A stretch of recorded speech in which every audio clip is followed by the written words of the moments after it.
floor, so this one. Oh, you're too kind. Okay, good morning. I'd like to call this meeting to order. And I would like to begin by acknowledging that we are in Treaty 1 territory and the traditional homeland of the Métis Nation. My name is Carrie Linklater. I'm your chairperson today, and on the panel I am joined to my immediate left by Cynthia Stevenson and my far left, Mr. Ron Stenning. Our city assessor today is Matthew Baracus, and our admin secretary is Kara Balshaw. We will be hearing applications for revision of the assessment roll in accordance with the Municipal Assessment Act. The matters for which revision is requested have been described in each application, and we will limit discussion to those matters. The statements that applicants or the assessor make at this hearing are sworn testimony, and anyone speaking to the matters must be sworn in. Be advised that comparisons of assessments of properties are not considered evidence of market value by the board. The board is appointed annually by City Council and is independent of it and the city administration. It makes its decisions on the basis of the evidence provided at this hearing and issues a written order that will be mailed to all parties as soon as possible. Please note that the board's decisions with respect to an application may be appealed to the Manitoba Municipal Board if the matter pertains to assessed value or classification, or to the Court of Queen's Bench if the matter pertains to the application of exemptions from taxation. Should you wish to appeal, information on how to do so will be included with the board's order. With respect to the hearing process, I will confirm the matters to be addressed with each applicant following the swearing in. We will then have the assessor's testimony followed by questions that the applicant may have, and then the applicant's testimony followed by questions. Each side will have an opportunity to summarize if they wish. Once all the evidence about an application has been brought forward, the applicant may leave. The process will repeat for each item on the docket today. The session will close after all the applications have been heard, and the board will deliberate in private and make its decisions. You will receive the order by registered mail as soon as possible. And as information, all public hearings are live streamed, recorded, and will be part of the public record. Will you swear in this morning? Please state your name. Do you affirm the evidence you'll present today is the truth, the whole truth, and nothing but the truth? Yes. Thank you. Please state your name. Trevor Smith. Do you swear the evidence you'll present today is the truth, the whole truth, and nothing but the truth, so help you God? I do. Thank you.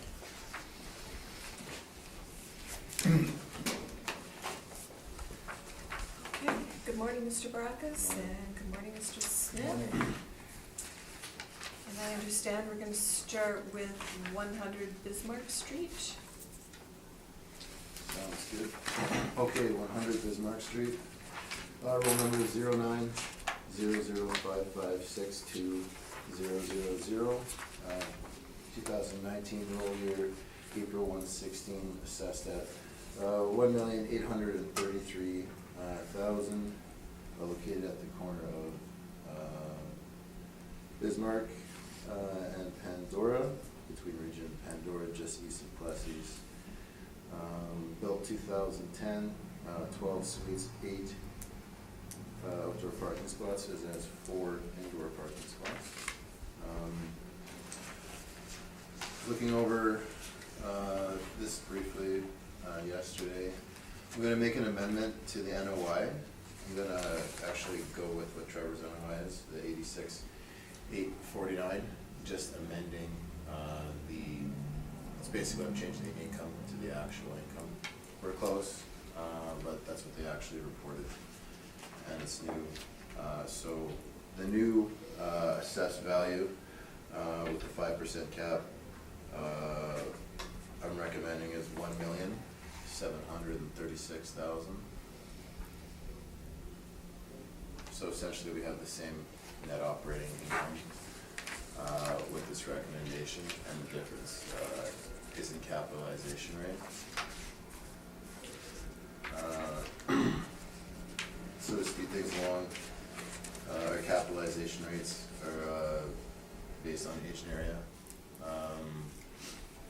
model. So with 2010 for this area gets a 5% cap rate. It's a new building. Doesn't have, they're not showing any vacancy, so seems to be operating well, good condition. So with the recommendation of NOI of 86,849, the new assessment is $1,736,000. Thank you. Thank you. Mr. Smith, do you have any questions? And or do you accept this new recommendation? No, but we do appreciate the acknowledgement of the NOI.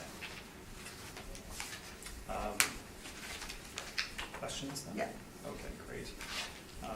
Just with regard to capitalization rate then, the market rate, or the cap rate applied by the city is 5%. That is correct, yes. And are there any direct individual capitalizations brought forward by the city to support that? No, it's just based on model statistics. Okay, and the model stats, I think you said, represent age and area. Yeah. So for the age, so the subject property built in 2010, how many transactions of newly built properties would there be out there?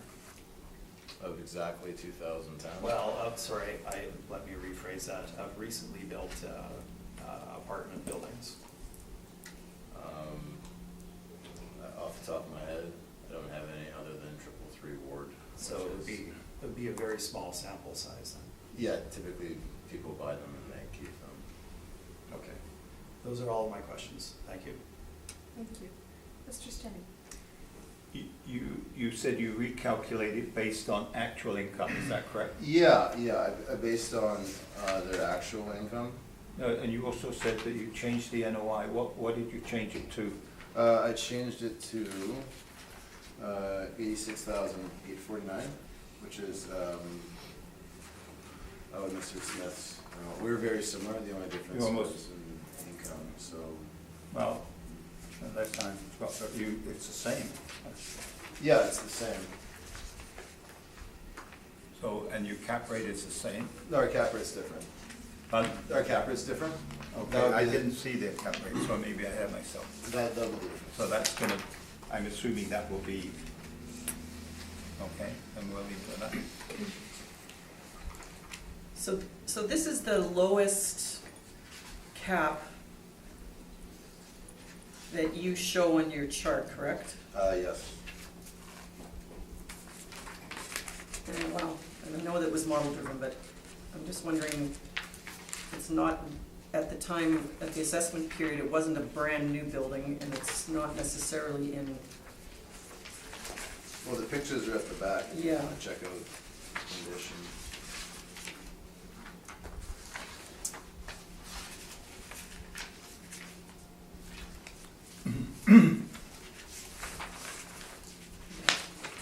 okay, yeah, I don't have anything else, thanks. Mr. Barakis, did you have an opportunity to visit this building? No. Can you tell me the last time that it was inspected?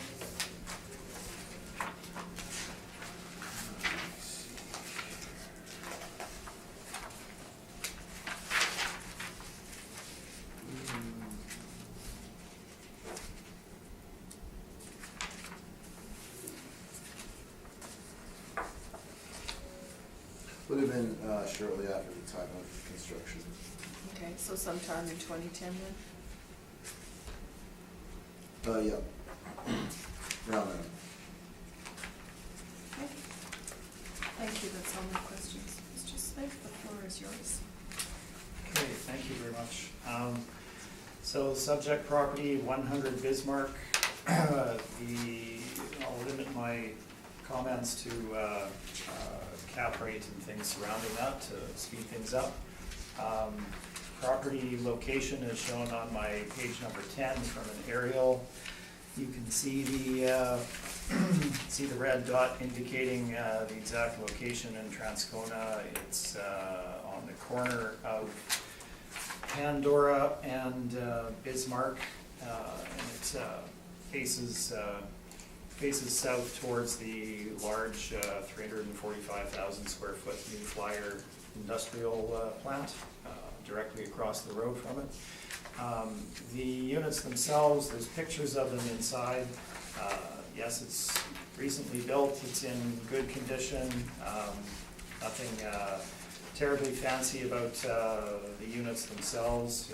Very beige and straightforward. It's not a luxury apartment or anything of that nature, but it is in good condition and well maintained. We can move on to the valuation. We are in agreement on the NOI, which is great. We can move on to capitalization rate. So, as the city indicated, their capitalization rate of 5% is a model-driven rate. And that model is driven by location, age, and I guess a number of other inputs, but those being certainly the main influencing factors, I believe, as I've been told today and in the past. Looking at a sample size of recently built apartments that would have transacted, it's exceptionally few. So to base a statistical model on a very limited sample size doesn't produce a terribly accurate result as far as getting a broad spectrum of data on which to project what a reasonable capitalization rate would be when you have a sample size of one, or I'm not going to say it's specifically one, but it would be an exceptionally small number of transactions on which to base a sample size for newly built or recently built apartments. So moving on to my capitalization rate, if you look at my page 16, you can see my cap rate chart on page 16. I suspect we're probably going to focus on 333 Ward, so I'll discuss that here in more detail. 333 Ward is located in South St. Patel, at the corner of St. Mary's, built in 2006. Significant size property of 103 suites, so it's an investment grade property certainly. And it was purchased by a very large local and international real estate company, certainly spread across Canada with some holdings in the United States as well. So they're a big operator with strong knowledge of investment in real estate. They purchased the property for $18 million in 2016. And they bought it based on a capitalization rate of 5.44%. Now, in hearings before this board, representative of that organization, so with detailed knowledge of the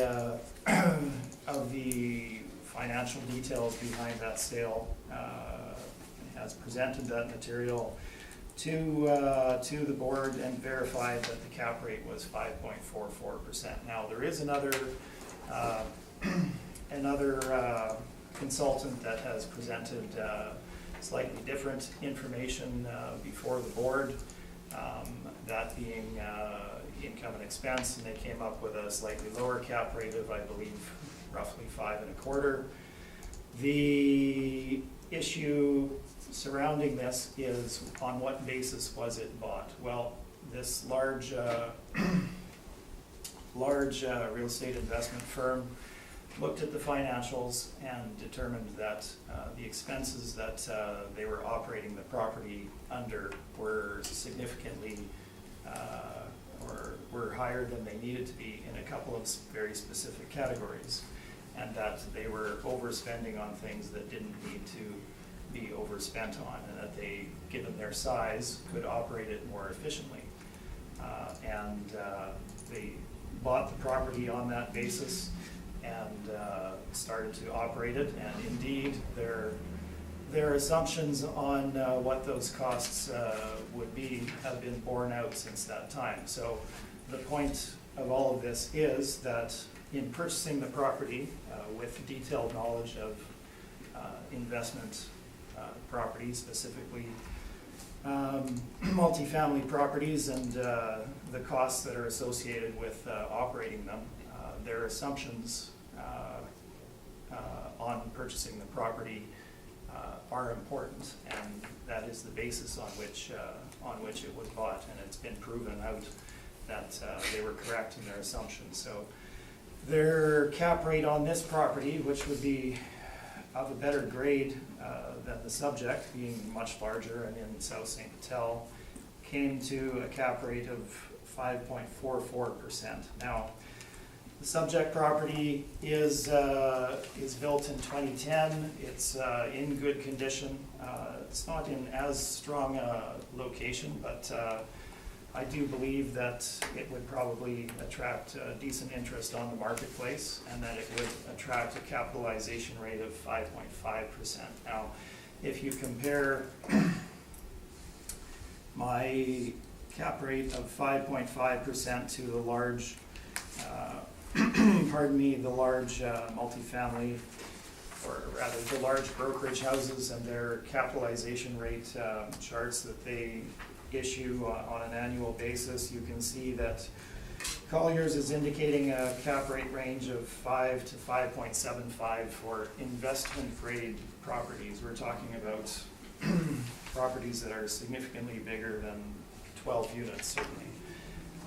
This would not specifically fall into their categorization. So we have a floor of 5.5% roughly on on transactions of new or recently built multifamily properties. And CBRE is very similar in that they're indicating between 5.5 and 6% for low-rise multifamily properties in Winnipeg for, again, investment grade properties. So certainly our cap rate of 5.5% is borne out both by the market information that we present, as well as the national brokerages and their perspective on cap rates as well. So 5.5% is what we've utilized based on these factors, and this gives us a market value of $1,579,000. Now, to support that, we also have decisions from two very recently built multifamily properties in the South St. Patel area, immediately off of Bishop Grandin, 30 and 50 de la Seigneurie. They were heard before this board in 2017, and indeed each received a cap rate of 5.5% for the decisions from the board. And that information is at the back of the brief.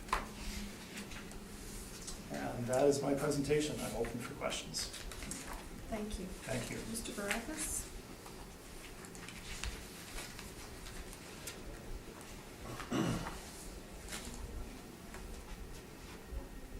So to this date, has there been a mathematical breakdown provided to the board supporting the 5.44, or is it just based on what you've been told, and then that's what the board is told? No, we're not specifically authorized to present that information on behalf of the new owner. We have asked to do so because this issue comes up on basically every time I'm in here for a multifamily hearing. But they have not granted that authorization, but I believe it has been presented by either their representative or by the other agents out there. Okay. Can I interject? I'm not sure what your question was that you answered. You were asking for something I didn't get. Another appellant has provided throughout last season breakdown with a 5% cap rate for this property, and they had a mathematical breakdown for it. Okay. So I was just asking if you had a mathematical breakdown for the 5. Okay, So thank you. we have seen the material, and we've seen the material from the purchaser, and verified it as to how what adjustments to operating expenses they made, and they were certainly reasonable and are being achieved. So, you mentioned, so Warren, you brought in some properties at the Antila Scenery. The subject property has 0% vacancy, is that correct? It does, yes. Would an investor take that into consideration? Like, is there a waiting list to get into this place? Not that I'm aware of, no. If they have vacancies that come up, they advertise them in normal manner. Okay. So, would you agree that 0% vacancy is better than typically what is seen on the open market? Well, 0% vacancy is typically a point in time issue, and it varies. It varies both over the course of a year and over the course of a number of years. To say that it's 0% at one point in time is one thing, but to say that it's always 0% is not accurate. Yeah, I agree with that. So you have to make an allowance for a certain amount of vacancy over the investment holding. But most properties do show some vacancy throughout the year, typically, like someone moves out, someone leaves, they have some time to fill the place in transition, just to reflect the market, right? Some properties have, certainly many properties have vacancies, some don't at points in time. I have a condominium right now that we're having trouble letting because it's November, December. It's difficult to get clients at certain times of year.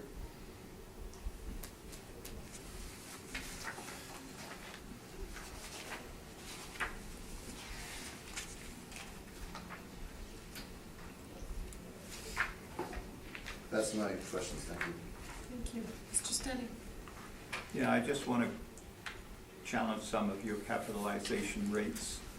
The first one on Ward Avenue is 2006, correct?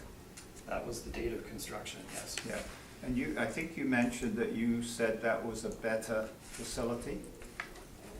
Am I right or wrong? Yes, you're correct. In what way?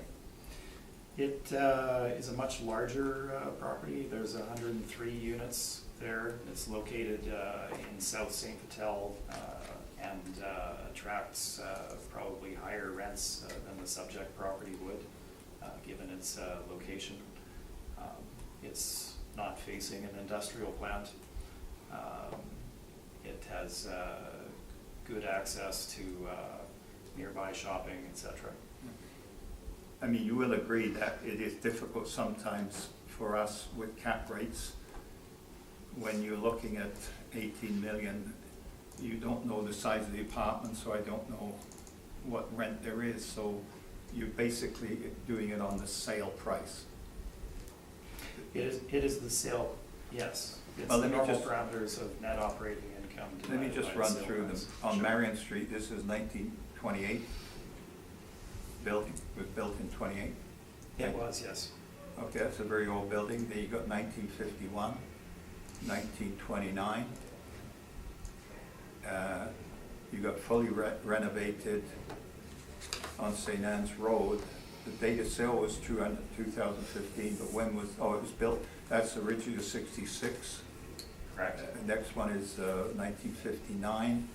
Now you go to Furby, which you say, Furby we know is an older street, so that was obviously a building that needed renovating.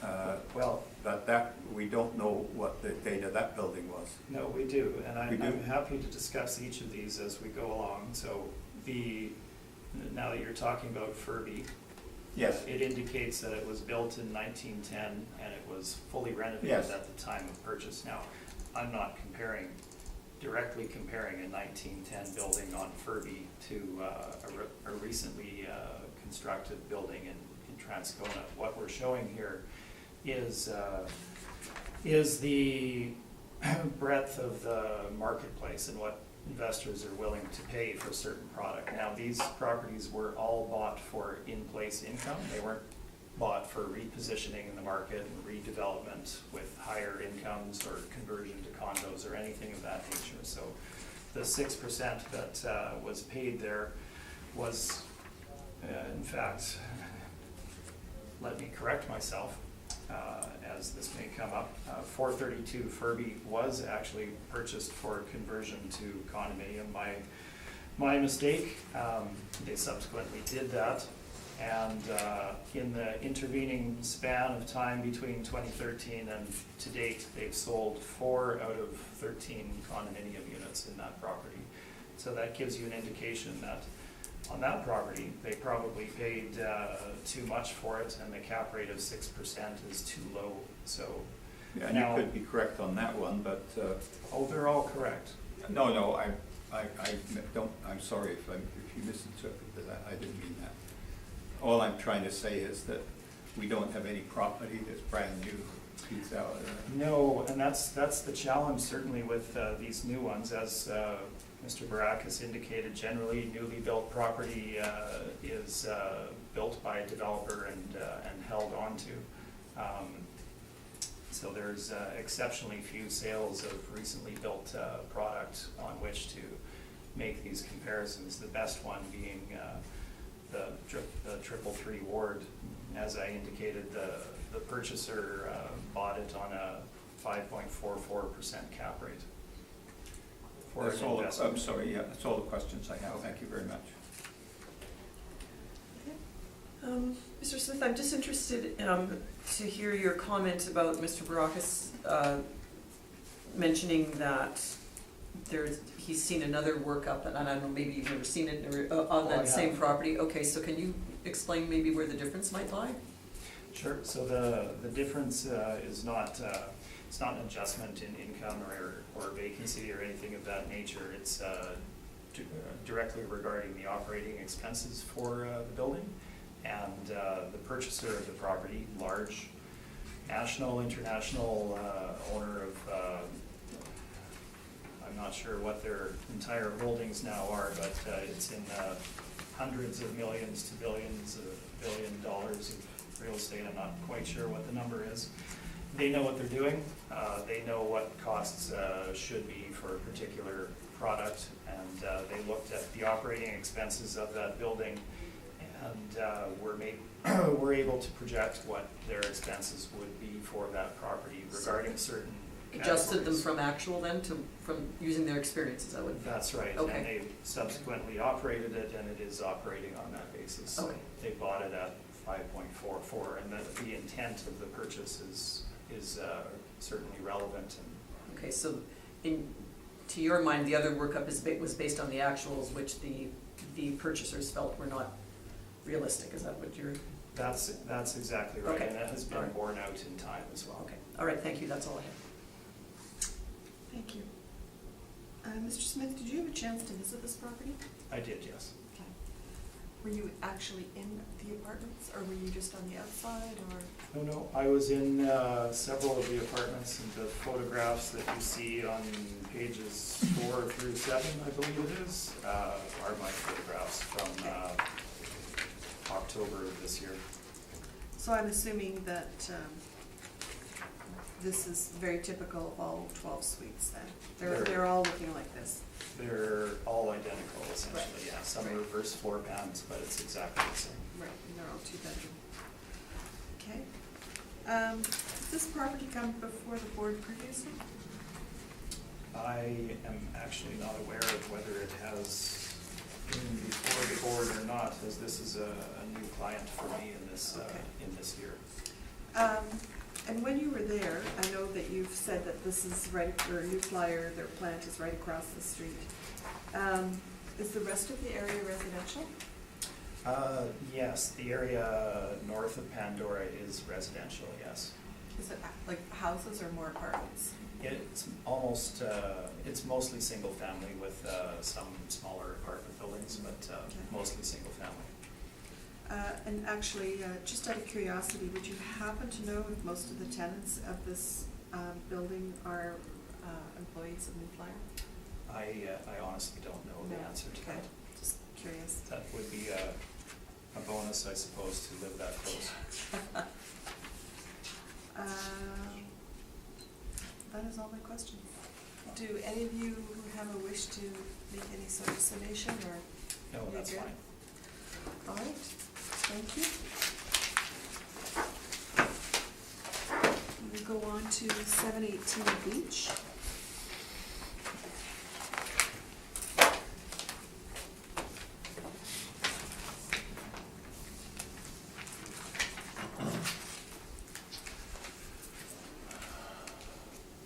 So with 718 Beach, I was looking over this yesterday. All the set up reading it off, roll number 14091942000. Built in 2014, 6 suites, 9 outdoor parking spots, assessed at for April 1st, 16, $1,112,000. If you turn to page 3, what you'll notice is in the income value summary, I guess what had happened is someone had gone in there and had been looking at the record, and perhaps they had made some changes or they'd clicked something inadvertently. So that number is just estimated market value $896,000 is not correct. That's just byproduct of having our briefs automatically generated. What I've done is I've printed up the actual income summary, and this workup mirrors what Trevor has for us in our for us in his brief. So that's what the actual should be. So please disregard page 3 of the original brief as Mr. Smith, one. correct. Thank you.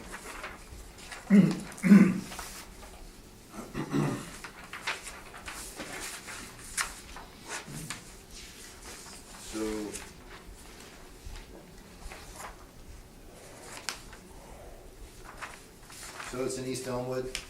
It's at the end of Beach Street, just before the railway tracks. The road dead ends. Built in 2014. Again, with this property,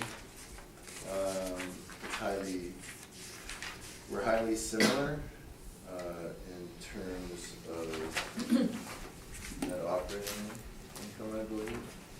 So I'm gonna take it through.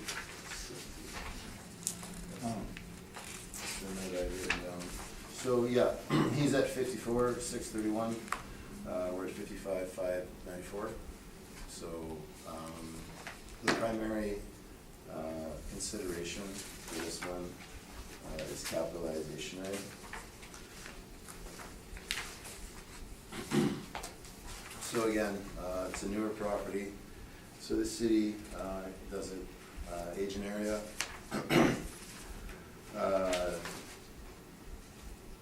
So as per categorization, it gets a 5% capitalization rate. Pictures of the property can be found on page 13.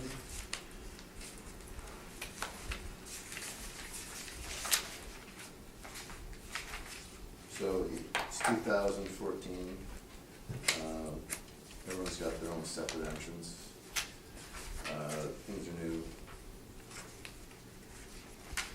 There's space for parking at the rear. Property looks to be in good condition.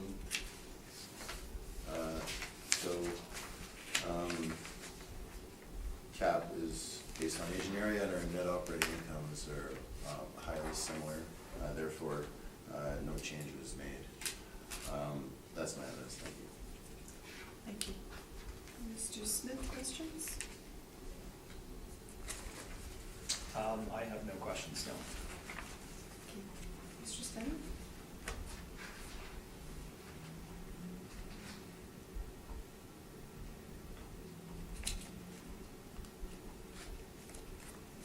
Was it me? Yes. I didn't sorry. hear you. I'm sorry. No worries. You say this property was built in 2014? That's correct. I shouldn't be saying it, but it looks kind of a strange building. There's just 6 units here? Yes. 4 3-bedroom and 2 2-bedroom. Do you have anything on record to know how much this cost to build this? Was there a permit taken? Well, there would have been. Yeah, there would have been a permit taken out. I actually don't have the permit with me. As we're basing it on income, I didn't include that in my brief. So, I'm looking at what they're getting for income on the suites, but they've got an NOI at 28,000, and you're going at 55,000, so what's, Oh, sorry, oh, so you're talking about what they actually submitted? well, that's what they say on their, they're saying they have an NOI of 28,000. Yeah, there's $29,000 interest expense calculated in that. Yeah, So. Oh, I see, We yeah. both just elected to go with model on this. Their actuals don't seem to reflect typical operational costs, so therefore model expense ratio is used. so we don't know how much they're getting, oh, well, maybe we do. Oh, no, I'll leave that then, okay. No, that's all I have. Thank you.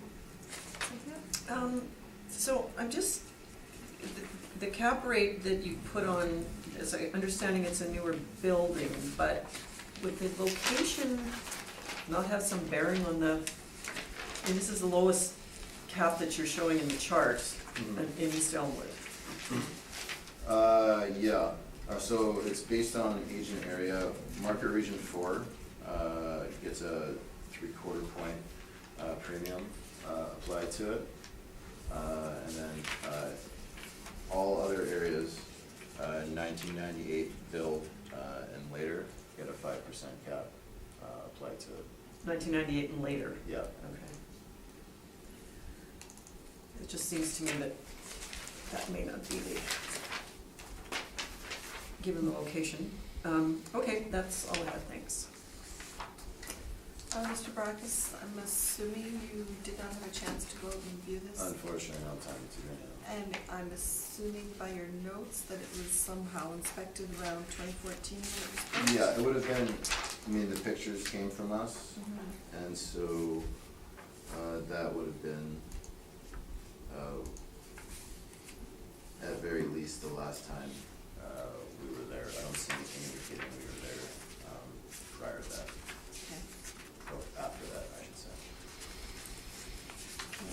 And just to reiterate Stevenson's point, there's never consideration given in terms of location for the cap rate? Yeah, market region 4 gets 5 and up. We would have on the land portion it being adjacent to the railway on record, but capitalization rate specific, no, only it's done by market region. Okay, sorry, so it's adjacent to a railway? Yeah, the road dead ends, and there's the railway that goes diagonal. Trevor's got a better example in his brief. So it is near the railway tracks that cut diagonally through. It's on page 9 of his brief. Okay. I'm sure he'll bring it up. And I think you stated earlier you don't have the construction costs on this. No, I have a comment here. See, so. No, I do not. Okay. Thank you. Mr. Smith, you'd like to proceed? Certainly, thank you. So 718 Beach, 6-unit building, built, to make a correction, I see I didn't change something on my chart there, built in 2014, not 1914. Location is an issue with this. Let's look at net income to start with. We are very close in our net operating incomes. There's not a lot to choose from there. The actual rental income is as stated there, to which I've applied a standard vacancy. I'll point out that the expenses for the property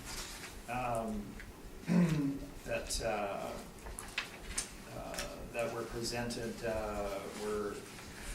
were very low at $24,575. So that clearly wasn't anything that could be relied upon, as they didn't include many categories of expenses in their operating expenses, and their repair and maintenance came out to $277 for the entire building, which is $46 per suite for maintenance, which clearly is not reflective of true maintenance costs for the building. So unfortunately, we had to defer to the city's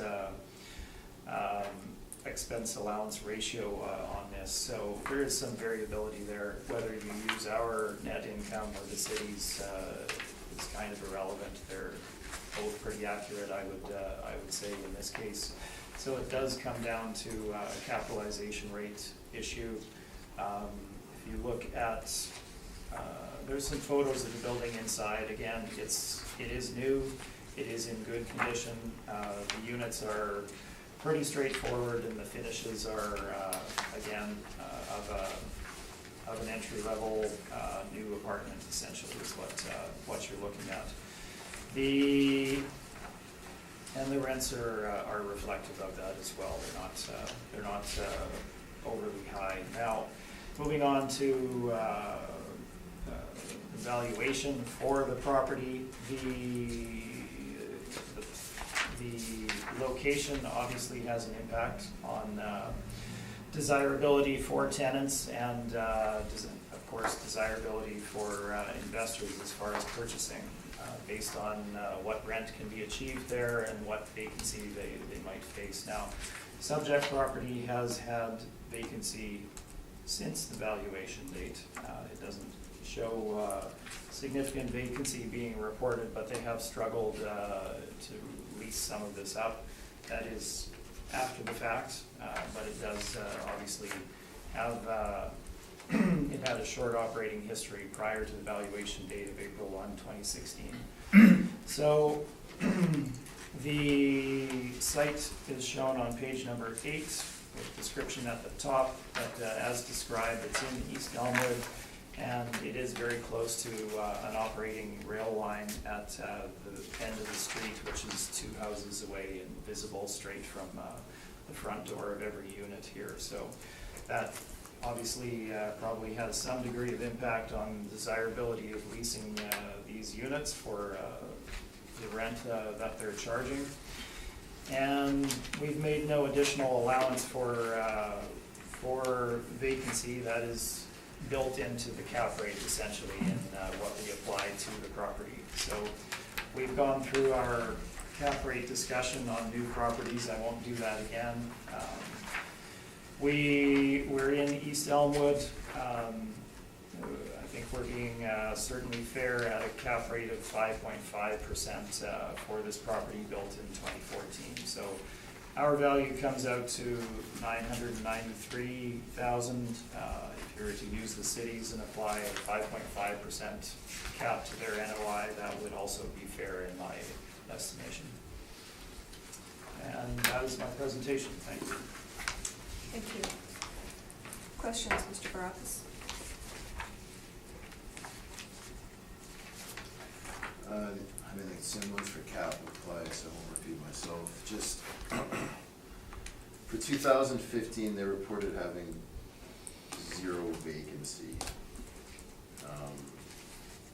So I'm just wondering if you can give me a little more detail in regards to issues you mentioned for leasing up, just in terms of the rent level being set in relation to its location to fill the place up with no vacancy for 2015?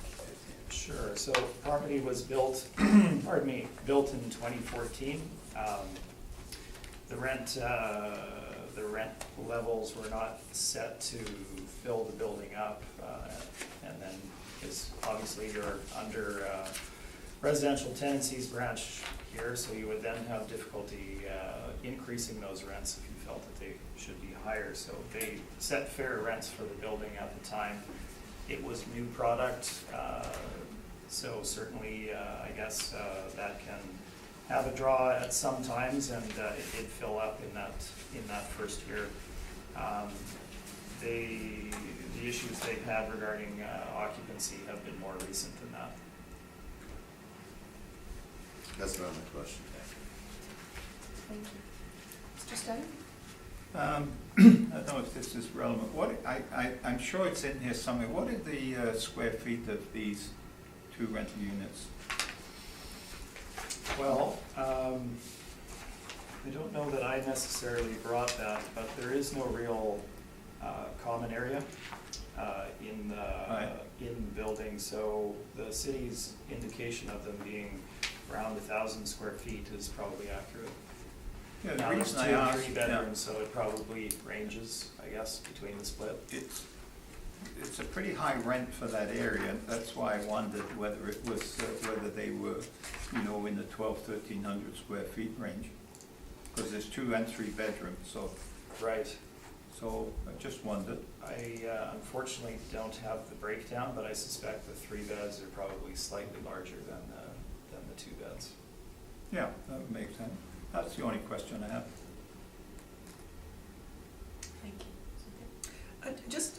This is an operating rail line, correct? I'm just trying to get my bearings as to where, It is. yeah, okay, so it's because there's that, in East Elmwood, there's that rail line that runs through the, I can't remember the name of the street where often is, a lot of it's been decommissioned now, I think. I haven't been down there for a while. So, Right. but this is actually an operating, That's right. If Okay. you look at page 9, you can actually Yeah. see both rail lines, so this is not I'm the one having that's trouble been- with my old eyes here. Yeah, no worries.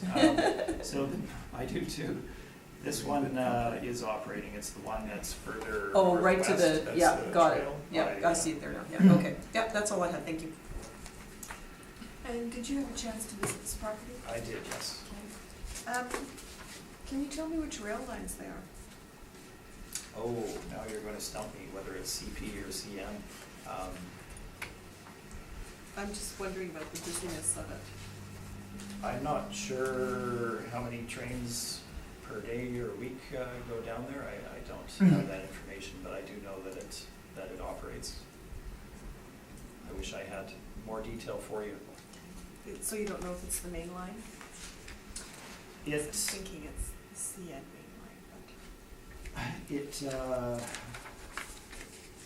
I know that it has been mentioned as a drawback by the new ownership.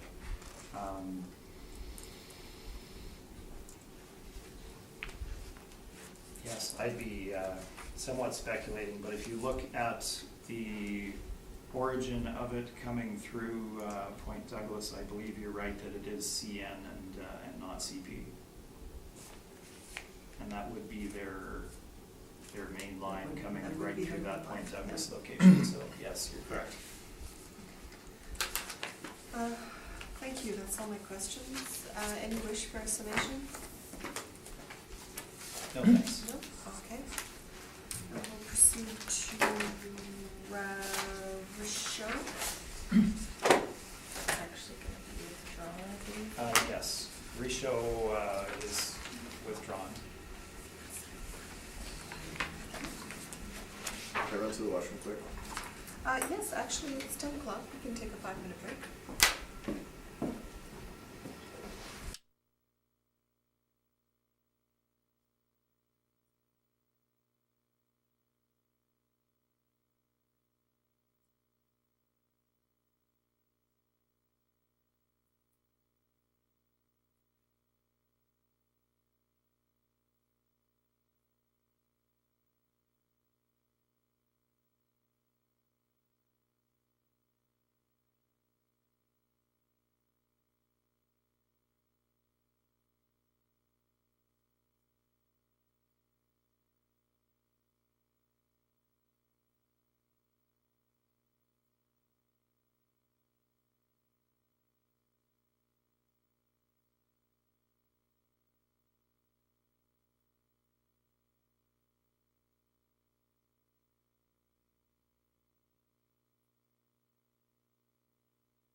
Okay,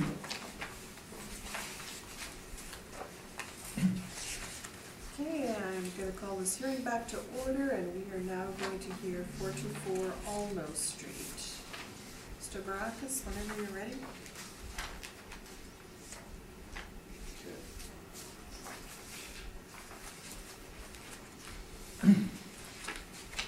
Oh, Alma?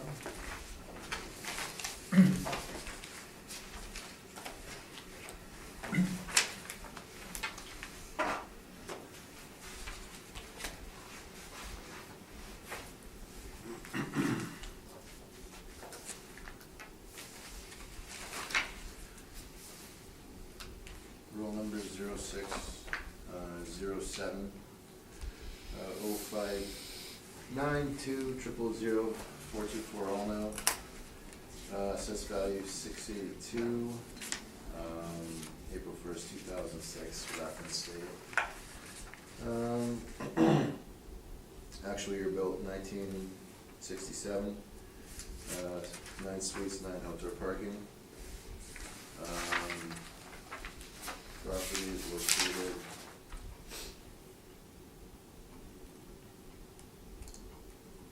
Central St. Boniface. Page 2, you'll see that this property was purchased in July of 2016. The reason why I didn't go for non-compliance on this, because we don't have a mailer, that was from the previous owner. The current owner, at the time of the mailing, wasn't the owner, so I didn't think it was right to punish them for what the previous owner had done. And Mr. Barakis, may I say thank you? Just And to I speed the would like to, process. I'd like to commend you for that as well. Okay. Well, let's try to get that straight. So this, the new owner, It's a new owner, so when did we get the new owner? it was purchased in July of 2016. So they purchased it just after.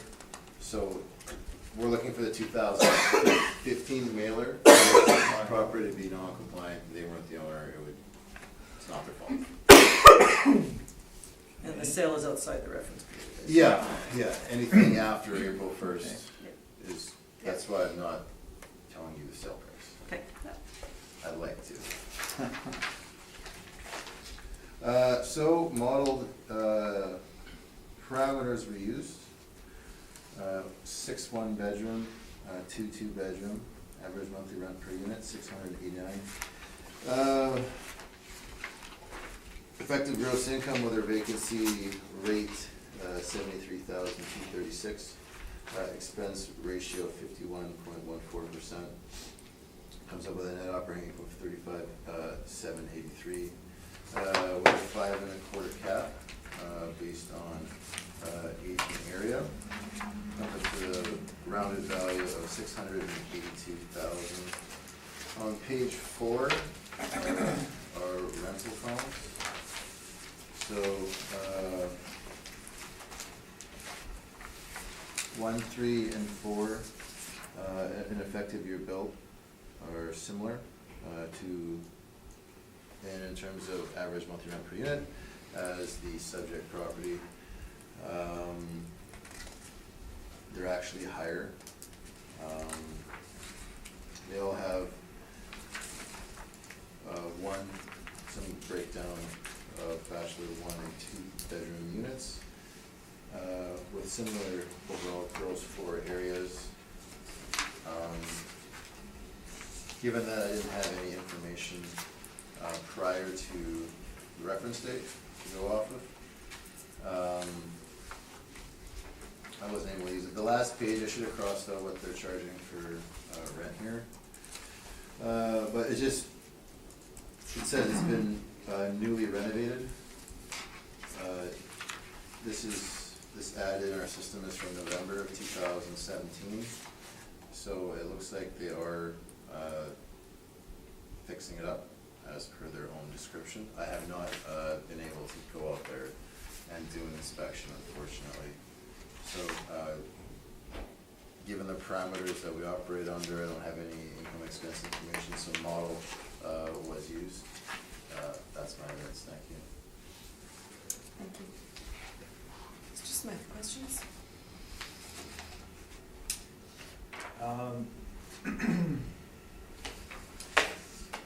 No, I have no questions. Thank you. Mr. Stenning? Getting behind you.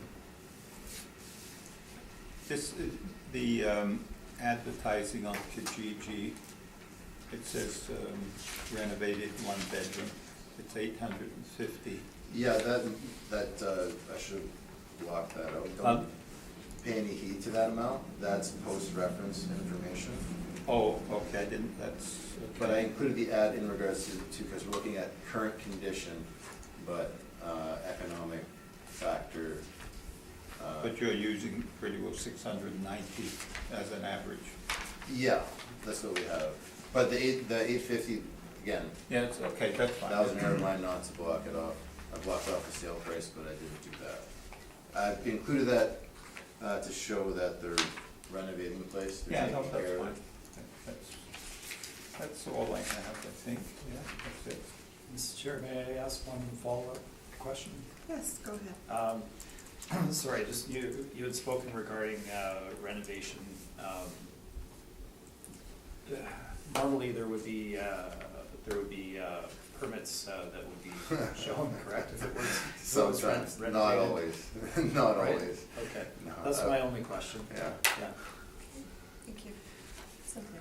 So your knowledge of the renovation of the building is based only on this, because you haven't inspected it, you did say that. Didn't So- inspect it, probably needs to be inspected. And you don't know when the renovations were actually done then either?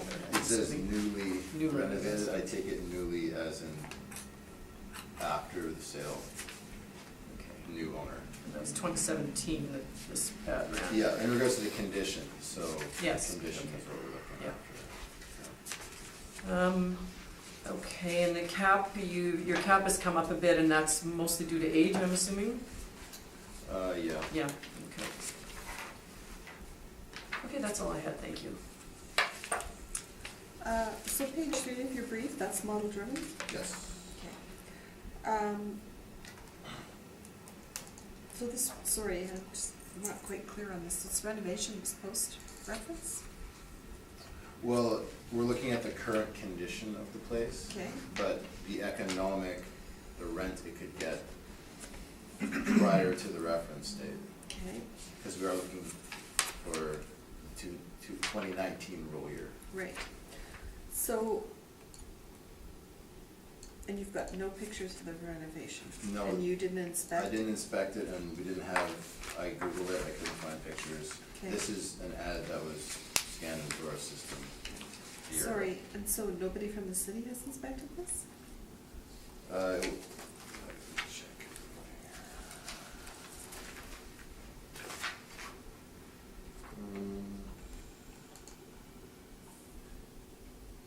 Has not been inspected, it's when a member of our department, they were doing the sales verification.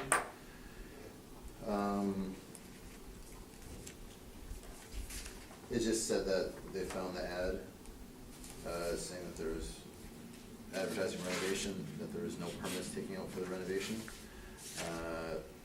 and that we should be keeping an eye on this property, it may need to be inspected. That's what we have in our notes. Okay.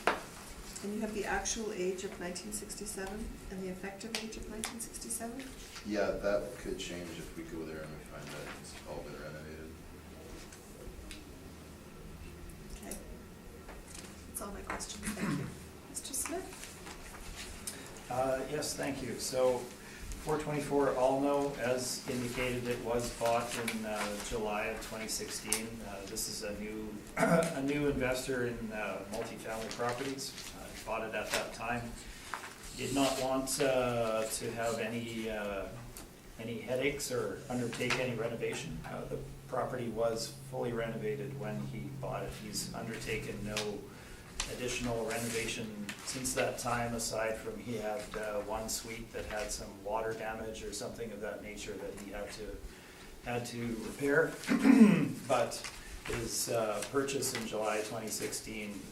It was in the condition shown in my brief, so was renovated at that point. So the rents that they would have achieved at that time were reflective of what they were getting for the building under the renovated condition. So let's look at the photos quickly. Page number 4 gives you the exteriors, very standard masonry, 2.5-story walk-up. You can see the common areas at the top of page 5, essentially original, maybe new paint, etc. And then we get into the units themselves. There is renovation done in that they refinished the hardwoods, and they renovated each of the conditions in, renovated each of the kitchens, in the units. You can see the bottom of page 6 shows you the renovated kitchen there, so they're in good condition, look good. Original hardwoods, refinished bathrooms. Bottom of page 5 is a good indication of those. I believe they put in new vinyl flooring there, but that's essentially it. The bathrooms are not being redone. So yes, there's a degree of renovation here. No, it's not a total refit of the building. And these photos were taken in October, early November of this year. The very first day that we had snowflakes, because I had a different picture originally on the front, but it was kind of obscured by all the flakes coming down. Anyway, moving on to valuation. Property location is shown on my page number 10 on All Know, and that is incorrect where it is showing you on in the red dot. I'd like to make a correction there. It's in the Norwood Flats area, so to the west of St. Mary's, close to where that Norwood Bowl pool and community center is there. That's the location it's in. Couple of multifamily blocks in from St. Mary's. So let's move on to valuation. The rents for the property that we've shown on page number 12 indicates we've got 9 units. We have rents ranging from $392 to $594. Now, I did not have access to the information from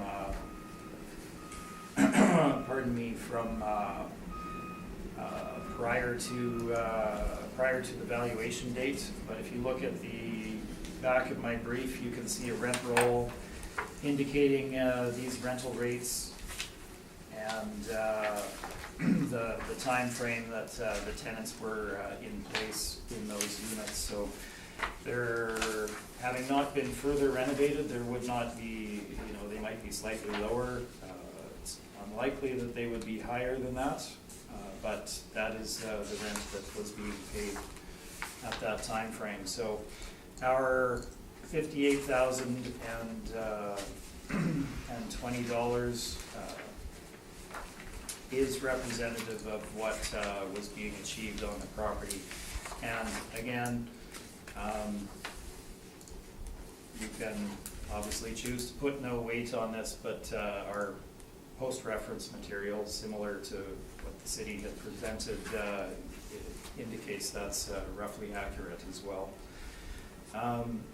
Our rental rate study, showing at the bottom of page 12,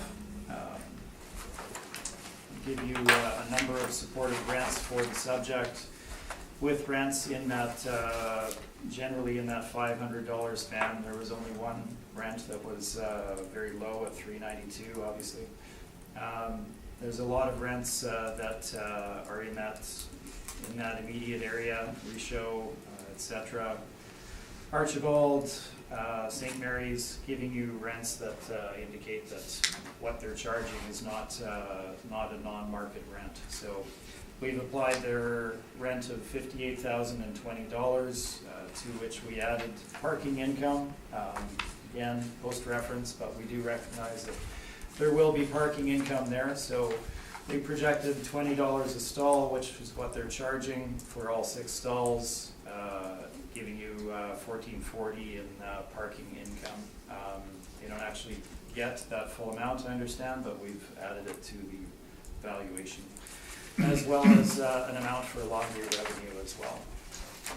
And we have deferred to the city's vacancy rate of 1.7%.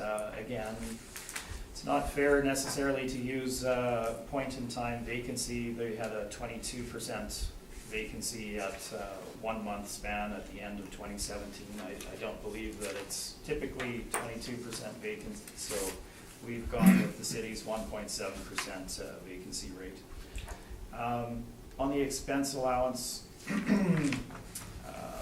the information that we had regarding operating expenses is again after the fact, but it is the actual operation of the building. So at the end of 2017, they had just under $35,000 in expenses for the building, and we have utilized that operating expense less a deduction of 1% to bring it back to the valuation date in a reasonable manner. So this gives us an expense allowance of $34,645, which is under what the city is projecting at $37,000. So going through our valuation on page 15, we use the actual rents to which we're adding additional income for parking and laundry, more than they're actually achieving, using a 1.7% vacancy rate and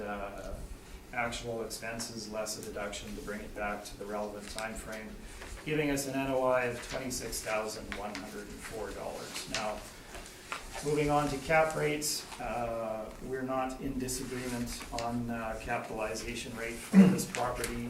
It is well located in the Norwood area, close to downtown. Has some renovation that has been done to it. I believe that it would probably draw a cap rate of 5.25% in the market. So capping our income based on the actuals plus some additional revenue gives us a market value of $497,000.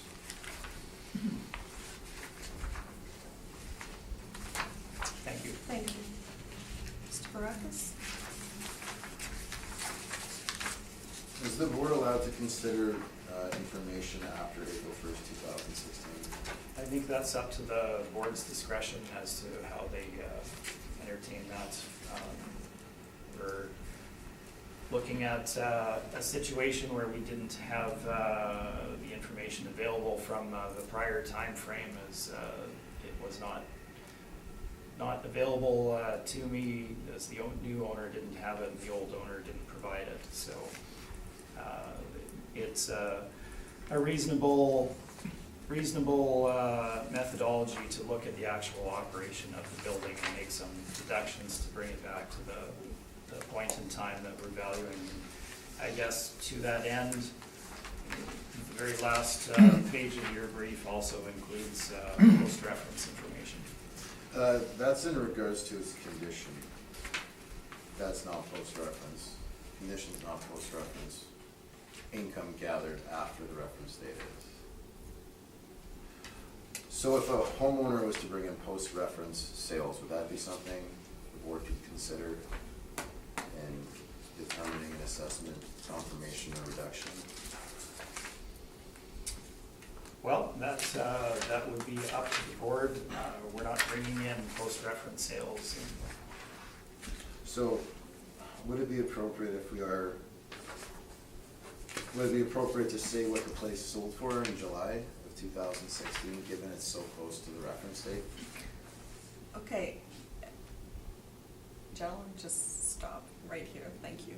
Like, it's up to the board, and no, we don't that's under our mandate. We don't look at post-reference, so questioning can just stop. Yeah, those are my questions, thank you. Okay. Mr. Stenning?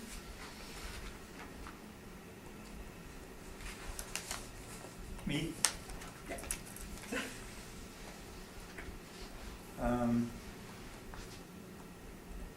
The difference is obviously the expenses for this. Where am I at now? Which side? Because yeah, I thought so. Well, I just want to get myself in tune. Your expenses are very high. No, they're not. 57%. They're not. They're 3,000 under what the city is assigning to the Okay, property. you've only got, what, 9 units?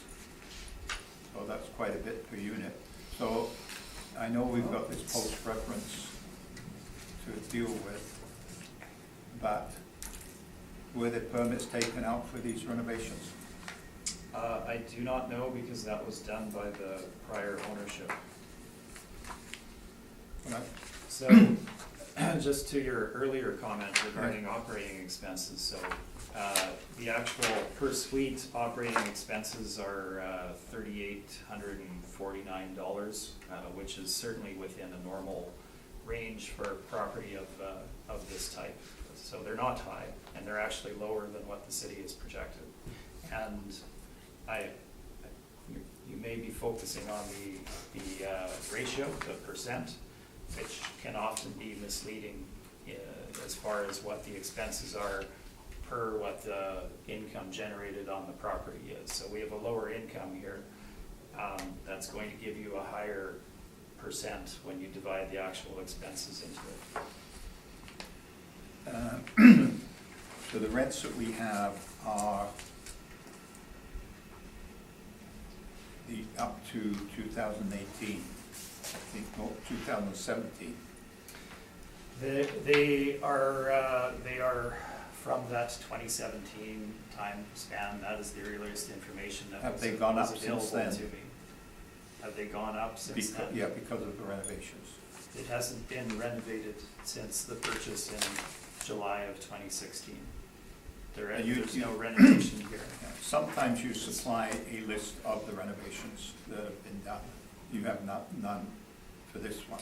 That's because no renovations have been done to the property after the fact. The building has not changed. There's been no renovation. It was purchased in July 2016, renovated to the degree that it is right now. It hasn't been renovated and the rents are now higher. It simply is what it is. There's no change. The city has indicated that they feel maybe there is, but I can tell you that there has been no change to the building since that time frame, aside from repair to one suite that had some water damage. Well, I guess maybe I'm missing something. Well, I'm saying 57% is high, so fine, and you may be right, but when was the property purchased? July of 2016. Yes, okay. All right, I'll just take that under advisement. I'm not sure. Normally, we would get a list of those expenses, see whether the place is upgraded, but we don't, so that's fine. Okay? That's all I have. Thank you. So based on the fact that your actual rents are outside the reference period, I'm looking at the rent comps from both the packages, and so for your comps here, are you aware if any of these have been renovated? The ones that you put into your brief? The ones that I've presented there. Yeah. See if I indicated that on any of them. Yeah, I don't see it. Do not recall if the other ones have been renovated or not. And again, there's degrees of renovation too, right? Yeah, So- no, and I think your photographs give a pretty good indication, I think, of what's been done there. Okay. So with the comps that you have there, Is there a building there in particular you think is the most analogous to the one we're talking about, to the subject?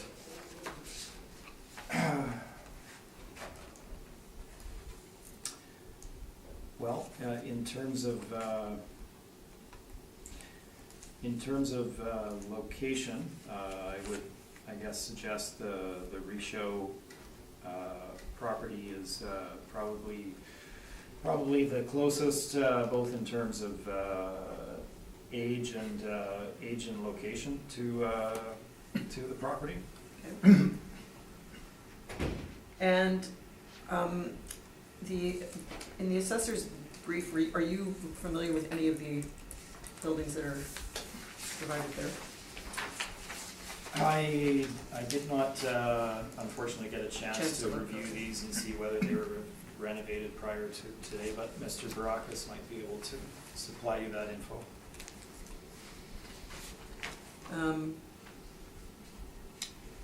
Okay, I think that's all I have, thank you. And I have no questions. Do either of you have any wish for summation? No. Just a very quick summary. It's a situation where we just don't have access to the prior information, so I realize what I'm presenting is from a different time frame, but it clearly indicates that the income is lower than what the city is projecting. That's all. Okay. Thank you. Thank you. And we'll move on to 231 Ferndale. Whenever you're ready, Mr. Barkas.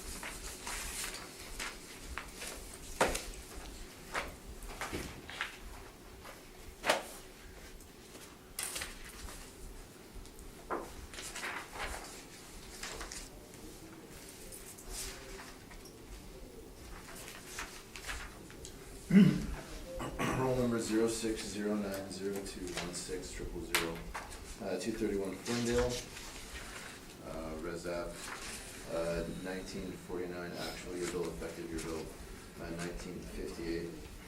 Number of suites 11, outdoor parking, 4 spots. Property was purchased in September of 2016. Most recently, we do have the mailer for this one. Average rent for the model, $930.21. Gross potential rent, $120,788, with a 1.7% vacancy and the model expense rate. Comes out to a net operating income of $64,599 with a 5.5 cap agent area. Comes out to the estimated market value rounded of $1.175 million. Page 5, or rather 4, pardon me, are the rental columns. The rental columns bracket the property in regards to effective year built, an average monthly rent. The gross floor area seems to be a bit larger for the subject property. All the properties have different mixes of 1 and 2 bedroom units. The actual expenses, income statement ending May of 2015. So I did a calculation. I took out the amortization, interest in bank charges and interest in long-term debt, and came up with expenses of $43,935. So when you subtract that from the 108,154, you come up to a net operating income actual of $64,210, which is highly similar to the subject, or rather the model value of $64,599. So I didn't make a change on that. So could you just say what that number was though again? 64? 210. 210, thank you. Yeah. So, I mean, it looks like a little high on the income, but we're also high on the expenses. So in the end,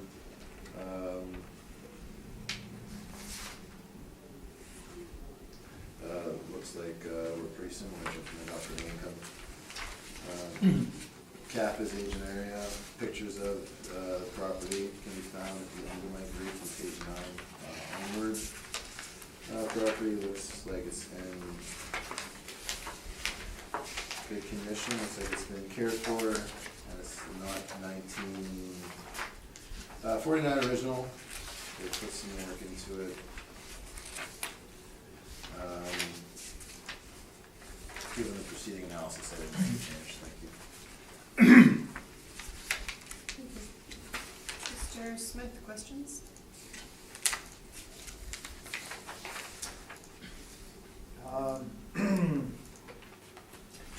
Yes,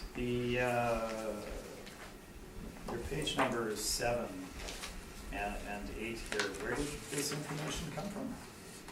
That would have been scanned into our system April 28th, 2016, so we got it from the owner. That's with us down on page 7 in the case.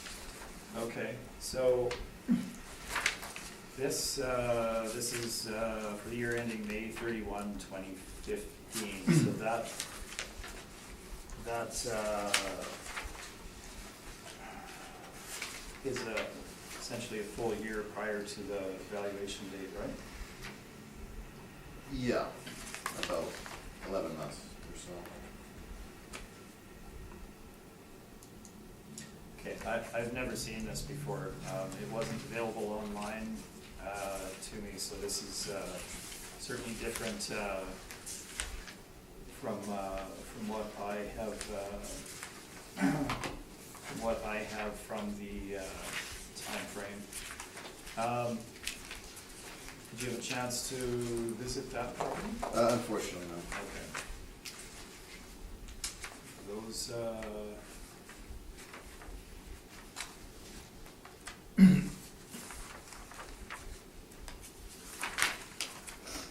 those are all of my questions. Thank you. Mr. Spinning.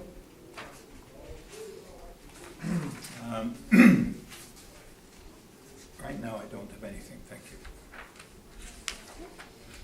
Stevenson.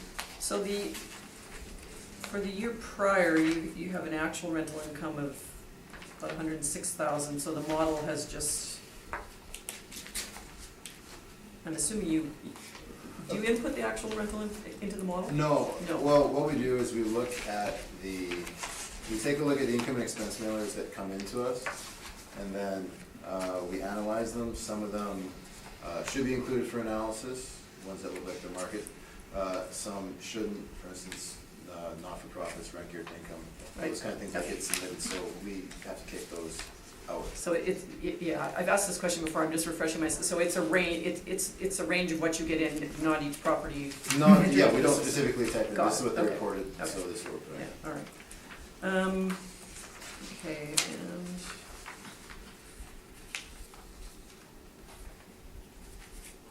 the comps are all pretty much in that same area. Ages vary here though, bidding, Yeah, they're interesting. Effective year built categorization. There's one that's newer, and then there's 3 that are on the other side. Okay, I think that's all I have, thank you. So, sorry, Mr. Baracus, page 3 then is model driven, just to, Yes. and the pictures you have in your brief, because you stated you didn't have a chance to visit, Mhm. correct? And these pictures are from? That's from the listing. It says Keystone. It's MLS. Okay.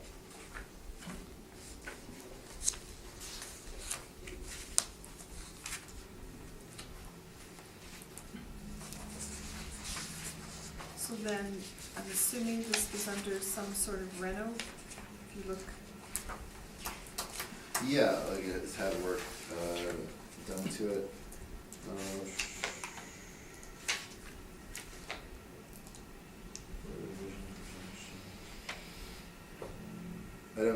comments on permits here. So again, So you've got no information on any permits taken out? no.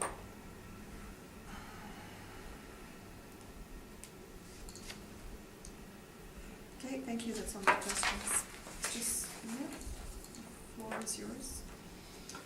Certainly. So, looking at 231 Ferndale, I think this is an important point. In Manitoba, we're under the residential tenancies branch, so rents for multifamily properties need to be registered, and the amount that you're allowed to increase those is governed by the residential tenancies branch, unless you invest in the property and renovate, et cetera, and apply for above guideline exemption. So the rents that are achieved at a property are what the rents are at that property. There is no possibility that they should be getting more on the property. The rent is the rent. That is what it is. So if you look at the information presented by the city at the end of May 31, 2015, they had a total income, including parking, I guess, of $108,145. And yet the city is projecting $122,788. There's a significant delta there. They're not achieving that rent at that time frame, nor do they have the opportunity to do so. They can't increase their rent on the market as it's under guideline. The property did transact in September 2016, which is post-reference. It was renovated prior to that date, so my photos that you'll see from the inside are the property as it sits in its renovated state. Again, similar, it has refinished flooring and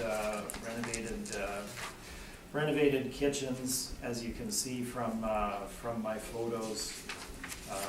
Bathrooms received some new paints, but the fixtures remain the same in place, etc. So it's not a full renovation, and you can see from the common areas that it's not a full renovation. It's not in bad shape, certainly. The renovations have added to it, and they were reflected in the sale price. So as Mr. Barakis had said earlier, I realize it's post-reference, but I wish I could refer to the sale price of this particular property. It's remarkably similar to the value that I've arrived at for the property, which is coincidental. So, moving on to the value of the property, valuing the property itself, I present the actual rent roll from the time frame for the property on my page 12. Keep in mind, this is a year later from May 31, 2015, so we come to $115,512 in rental income, to which we have supporting detail under that from comparable properties. Some on other briefs here today too. Again, it's RTB controlled. The rent is the rent. They get $115,512. They're receiving no parking revenue, but we did add in the laundry revenue of $2,167 for 2015 to our potential total income there. Vacancy, we've used 1.7% for the property, and the expense allowance for the property, we did not have access to the 2015 expenses. Pardon me. The 2016 operating expenses, as reported, came to $55,440. Now, building has not changed from the prior time frame. So we feel it's fair to look at this operating expense and make a deduction to bring it back to the valuation date. So we've deducted 1% from that for the time adjustment for the operating expenses, and we're using $54,886, similar to the last property. So, using these, this data on page number 15 summarizes this and brings us down to our NOI of $60,792. And again, these are based on actuals from that time frame with a projection for the operating expenses, which we come in under where the city is at. With regard to capitalization rate, we're not disputing the 5.5% cap rate for this property based on the age and condition, etc. So our final market value comes to $1,105,000. I'm open for questions. Thank you. Mr. Barakis? So the 115,512 came from the September 2016 rent roll multiplied by 12, is that correct? It's the rents from that sheet provided at the back, and if you go through them, it does produce the 115,512. Yes. So that would be post-reference, correct? No, it would not, because if you look at the date of the occupancies, you can see they were all prior to that. So the rents started prior to that time frame. But if you wish to go back and use the actual 2015s as reflected in your information at 108,000, I'm fine with that too.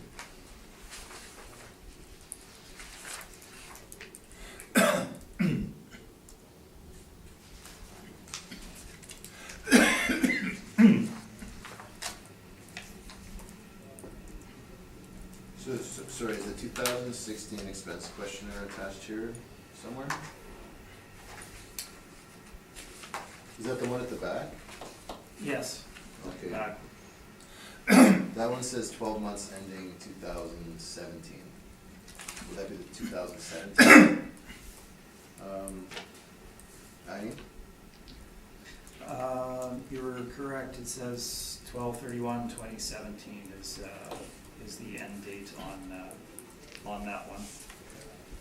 So yes, it is obviously after the fact, but we have made deductions for that, and we didn't have the operating expenses for the relevant time frame. So we've made a reasonable projection of what those would be.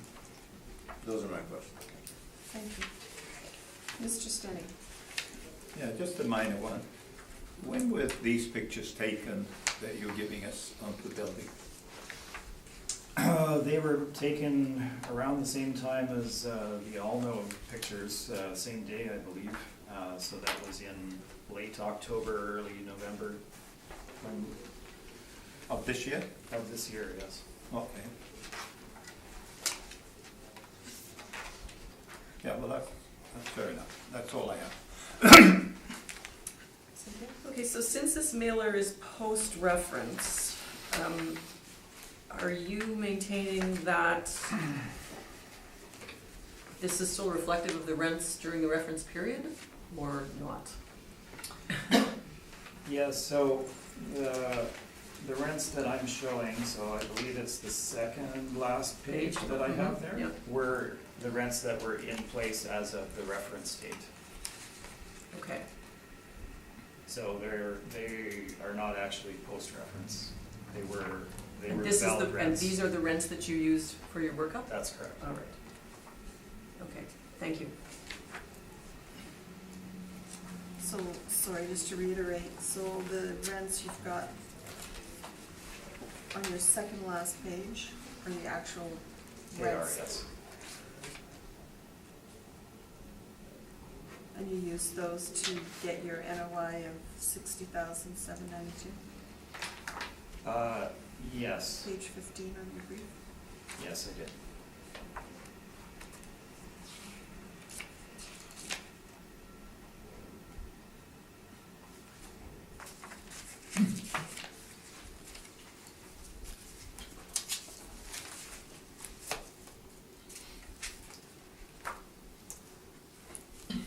Okay, Mr. Barakis? sorry, I'm just gonna redirect you for a moment, and your page 3 of your brief, the 64,599 for your NOI, that was modeled? Yes. I think I'd asked you that. Okay. Thank you. That's all my questions. Do either of you have any wish for summation? But thanks. Yep.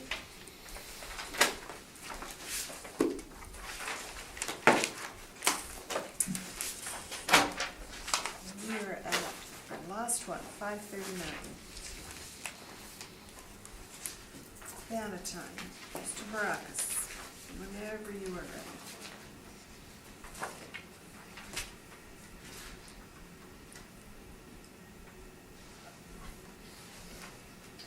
Roll number 1306, 1406 000, 539 Bannatyne. Allocation corner of Cape and Bannatyne. We're requesting that the burden of proof be placed on the applicant for non-cooperation of this property. What had happened is, if you go to page 2, you'll see that they did return the mailer to us. However, the mailer they returned was blank. There was no information. There was nothing written on it. There was nothing indicating the place was vacant. There was nothing indicating part of the place was vacant, part of it wasn't, or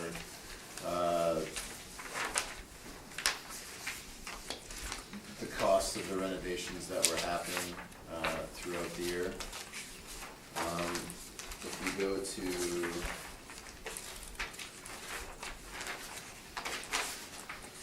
page 15A, B, C, there are essentially three addresses on this property. There's 539, which is like a multifamily conversion. Then there's 543 and 545, which are more your traditional apartments. So, May I interrupt just for a moment? yeah. Are we meant to deal with the non-compliance? Yes. Oh. That's just what I'm, That's what he's. Oh, yeah, I'm that's sorry. just what I'm going into. I'm sorry. Yeah, No so, worries. so the permits on the page 15 ABC, like, we're aware that,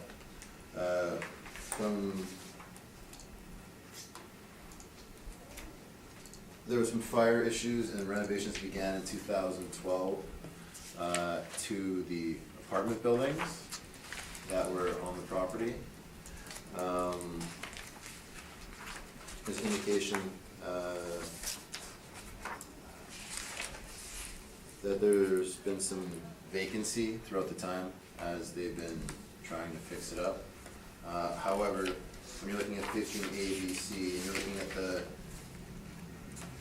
Amanda addresses, which is the specific address, not the PID specific address, it shows that the renovations and the damage was done to the two buildings. There's nothing indicated that there was renovations or vacancy issues in regards to the multifamily conversion that's on the same property. So I could understand if they're returning a blank mailer because the place was vacant and they're fixing the place up. But it seems like they're only fixing two of the places up, and there's no permits for repairs for the multifamily conversion. So we don't know what's going on, whether it is vacant, whether it's being fixed up, what sort of rents they're getting for the multifamily conversion. So as the mailer was returned blank without any of that information included on it, non-compliance sought. Okay, thank you. Mr. Smith, did you have any questions? Yes, I do. So the city did receive the mailer in the appropriate time frame. Yes, they did. Okay. And the city, judging by the permits and from your statement, the city is aware that there was a massive fire at the building in May of 2015. May it when? 2015.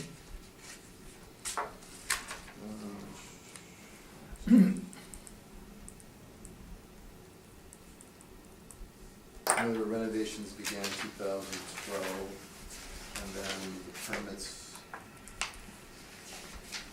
2016, 2012.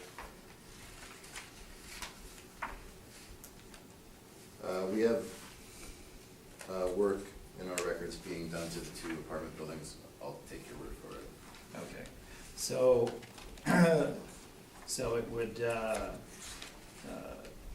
be clear that having undergone a very significant fire, that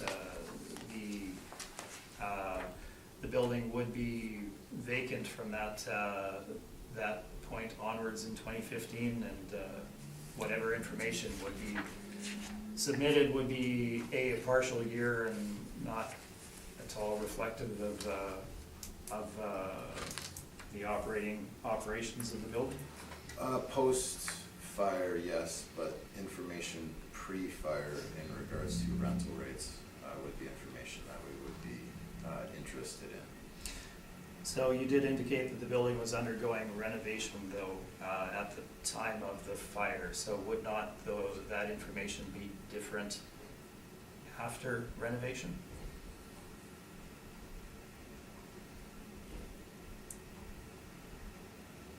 Sorry, could you say that again? The building was undergoing renovation at the time of the fire, so there was significant renovation ongoing, so it would not be fully occupied at that time anyway, correct? So yeah, there would be no rental information or expense information to supply essentially, correct? And for 543 and 545, that's the information we have, but there's another building on the property. Okay, so we have a total of 27 suites here. The other building on the property is a total of 3 units, is that correct? Yes.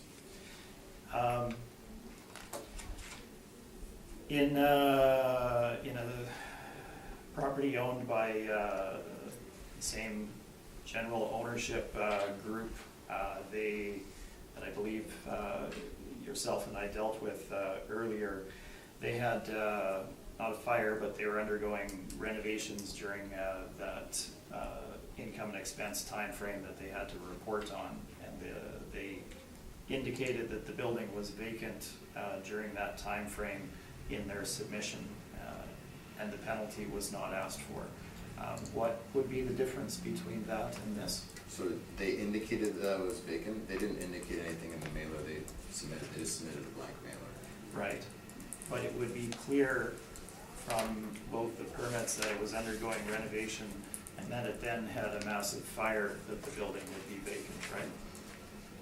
2 out of the 3 buildings. There's still the other building. Okay, would that blank information of we have no income and we have no reliable operating expenses have been used in your modeling for assessment purposes?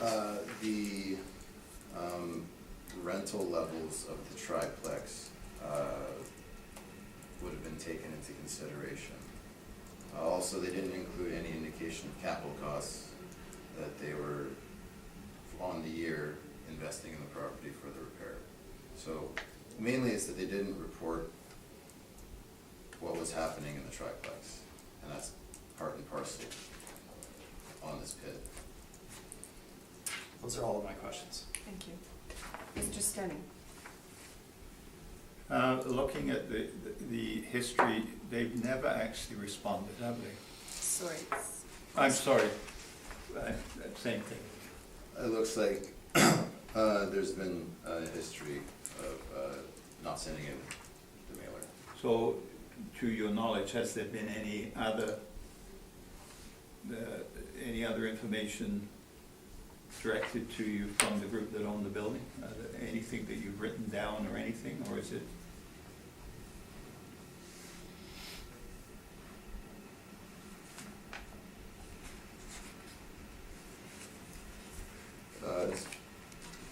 For 543 and 545 renovations began in 2012 and they were stalled. Due to I'm sorry, the renovations? Renovations began. 2012? 12, but were stalled due to compliance issues and then again Okay. fired. And then they have taken out permits for the repairs of the two apartment-style buildings on the Which we property. have copies of here. Yeah, so that's the information. So we know that It's, those buildings on the property are gonna fix, 2 out of the 3.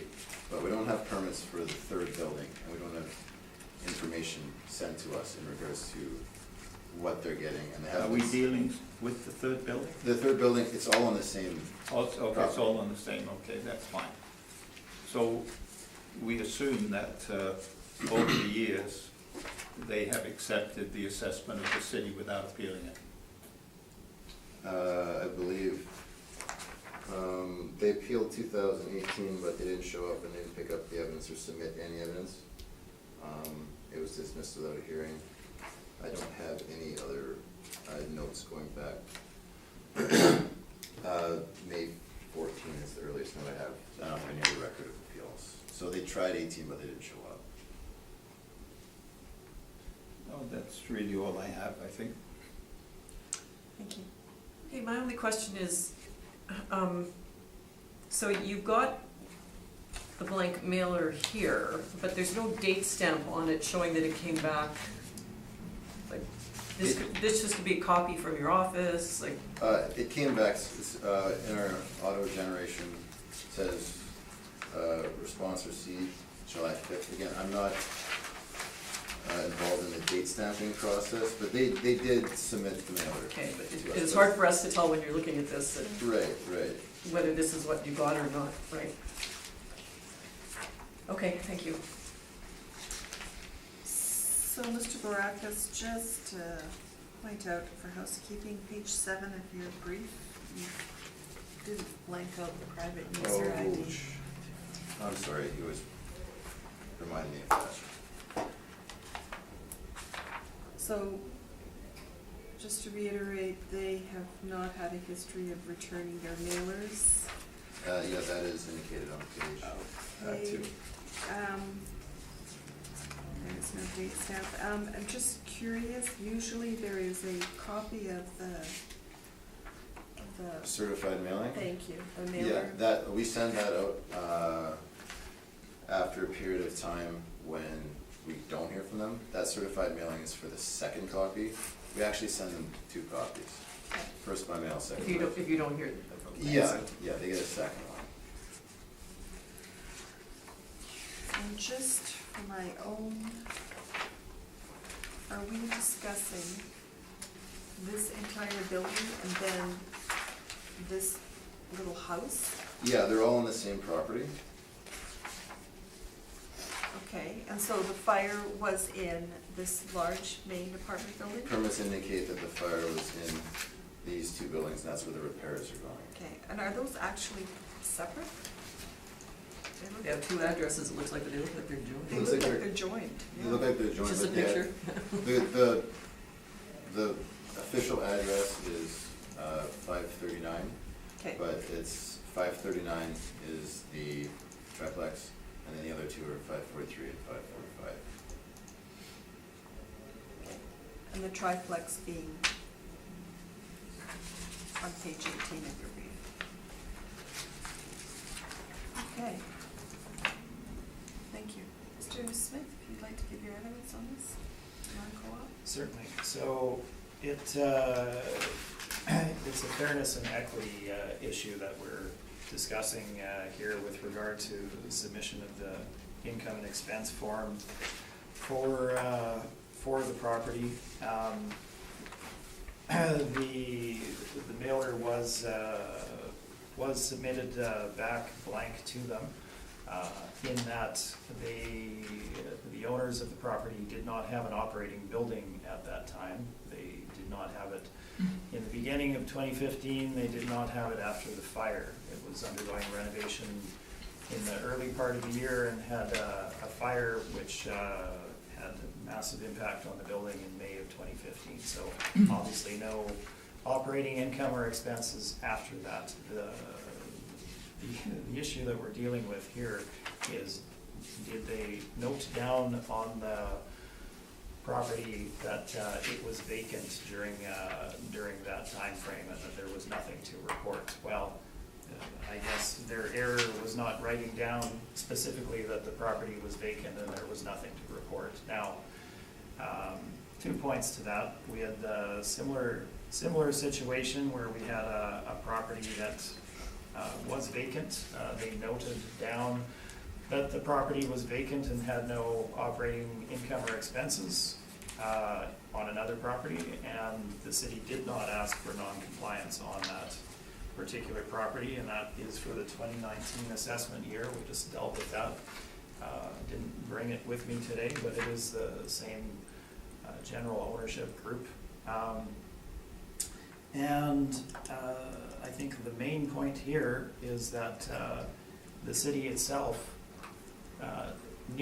knows and is aware that the property had no income or expense for the vast majority of the property in that time frame. So any information that would have been submitted to them, of which there was none, wouldn't have been used anyway. There would be no information supplied and none used in the development of their model or in projecting an assessed value for the subject property. So it didn't impact the greater model as a whole, in that it would have been utilized to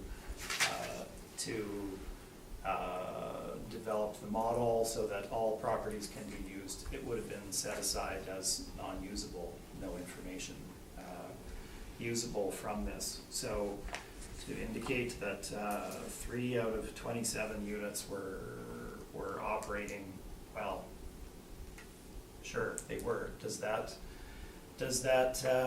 give you any indication what the whole 27 unit building would be? What the value of the whole 27 units would be, especially when it's a 1908 triplex that's physically separated from it. It doesn't, and would be misleading if it was included in modeling for the city's model. So we have a circumstance where the same situation has occurred, less a fire, but with a fully vacant building where the city did not ask for non-compliance. And we have a situation where the city itself is fully aware that the property was vacant and not operating during that time frame, and yet they're asking for the penalty merely because they didn't note down that the property was vacant and had a fire. So I don't believe that to be a fair application of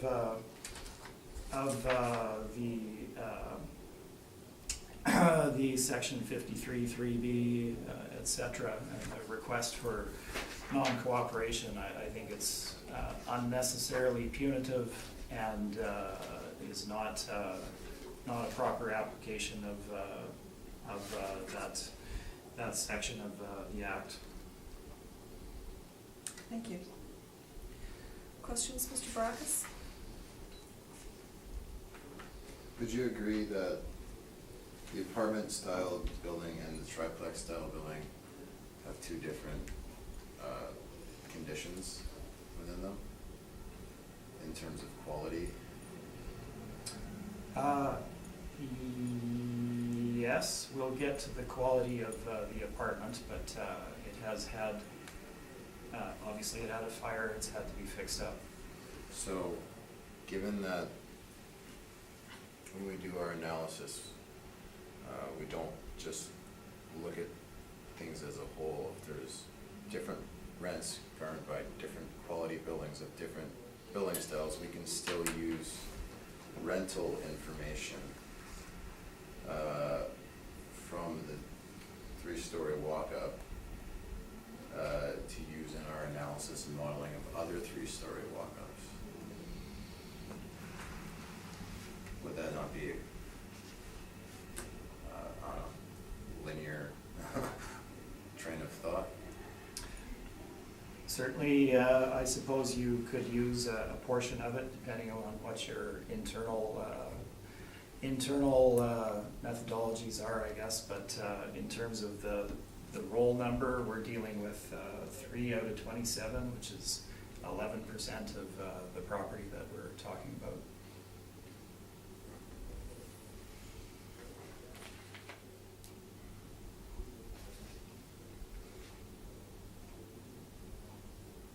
And just to confirm, you did say the property was generating income from January to May of 2015 for the apartment-style buildings? No, I did not. It was, it's indicated in this article actually that I'm reading here as well, that it was still under renovation at the time of the fire. Unfortunately, I did not have this prior to submitting my brief, but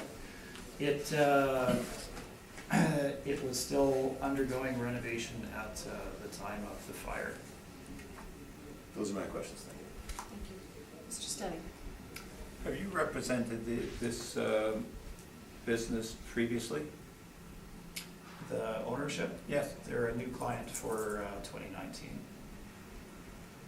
Since when? For the 2019 assessment year, so no, not prior to that time You frame. didn't do that, okay. So you're going on the basis this is a new client with a different, but to send in a lot of blank paper, I'm having personally problem with that. That's not my decision, that's the group, but I mean, it's a big building. Wouldn't they know that they have to give some information? They would know, so let's put ourselves in the ownership's shoes. So you have a property that you've been renovating without occupancy. You have a massive fire that severely impacts the building and sets you right back to zero essentially. And so you have an entire year without any operating history, and you receive your income and expense form from the city asking for you to submit the information on income and expenses for the building. Well, there are none, so you duly send it back without noting down, unfortunately, that the building was vacant and had a fire, but you have nothing to report. So, Well, that's questionable and. well, no, it wasn't operating. There's no expenses related to the operation of the building as an occupied multifamily building, and there's no income. So there is nothing to report. But they did send in their form, just mistakenly sent not in the saying it was form? vacant. I'm not sure if it says on the No, it city's doesn't.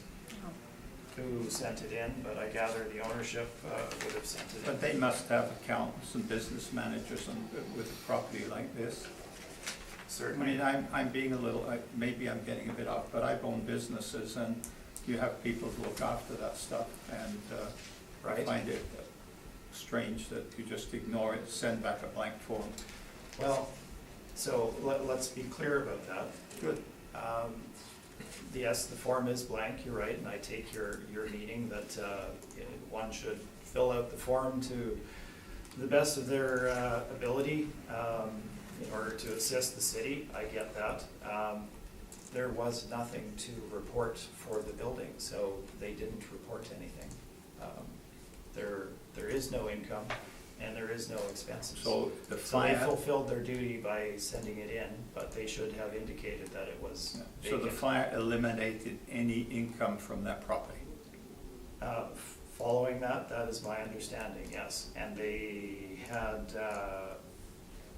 had full renovations undergoing on 543 and 545 during that prior time frame.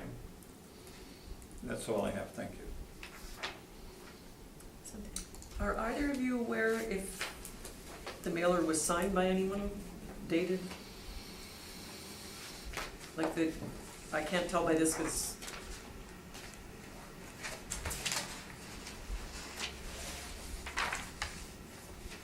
contact information put on it.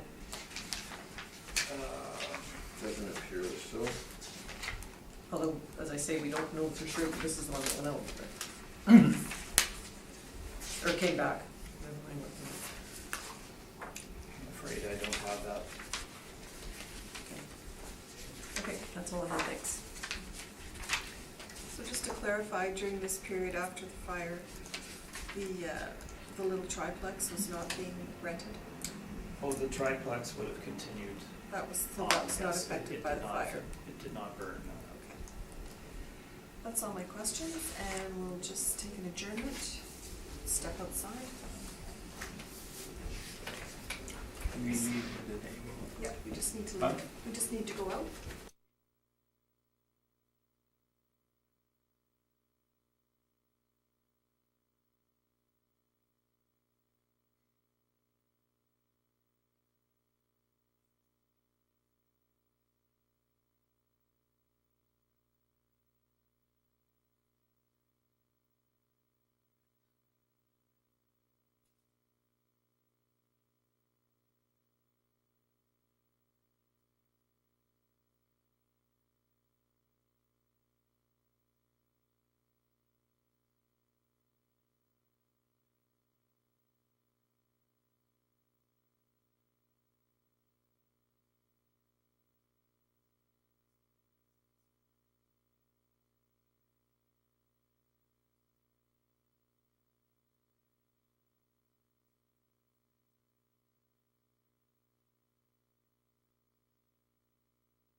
Sorry, Karen. It's okay. Yes, in this room. Okay, I'd like to bring this hearing back to order, and the board has made its decision. We are going to grant the non-co-op. So, Mr. Smith, if you'd like to go first, please. Certainly, so let me just.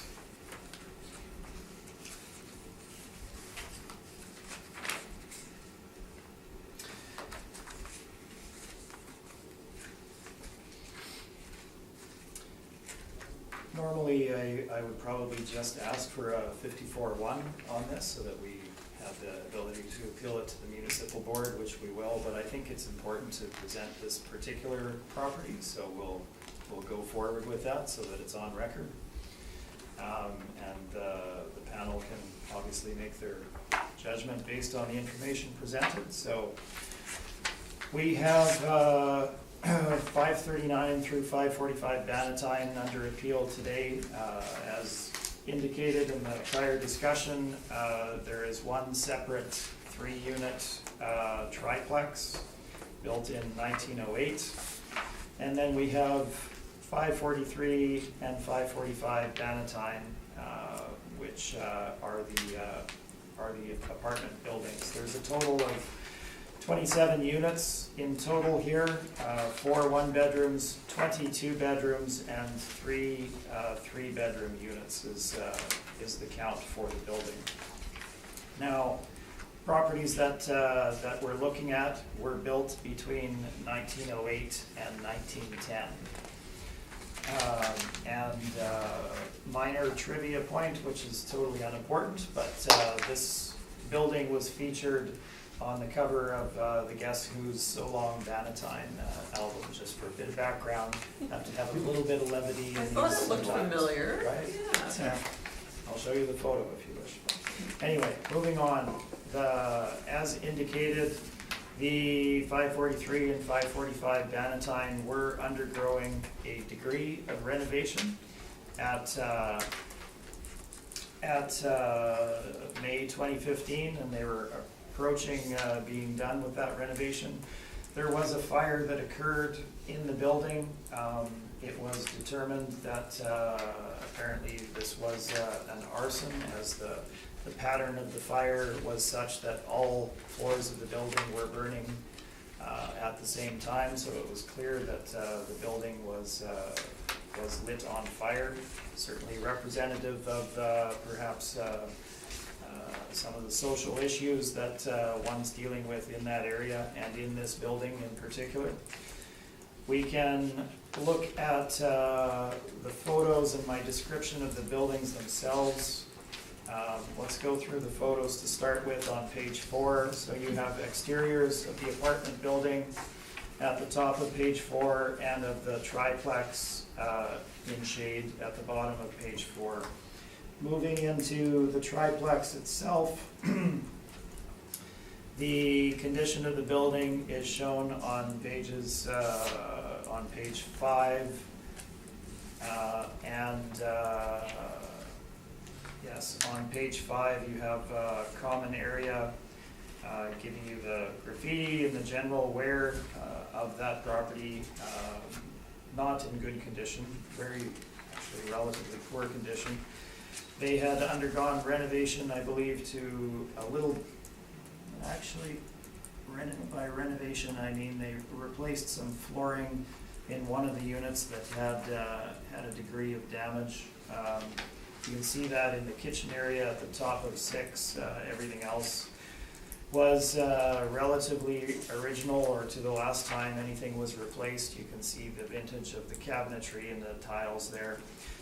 Then we move into the apartment building itself.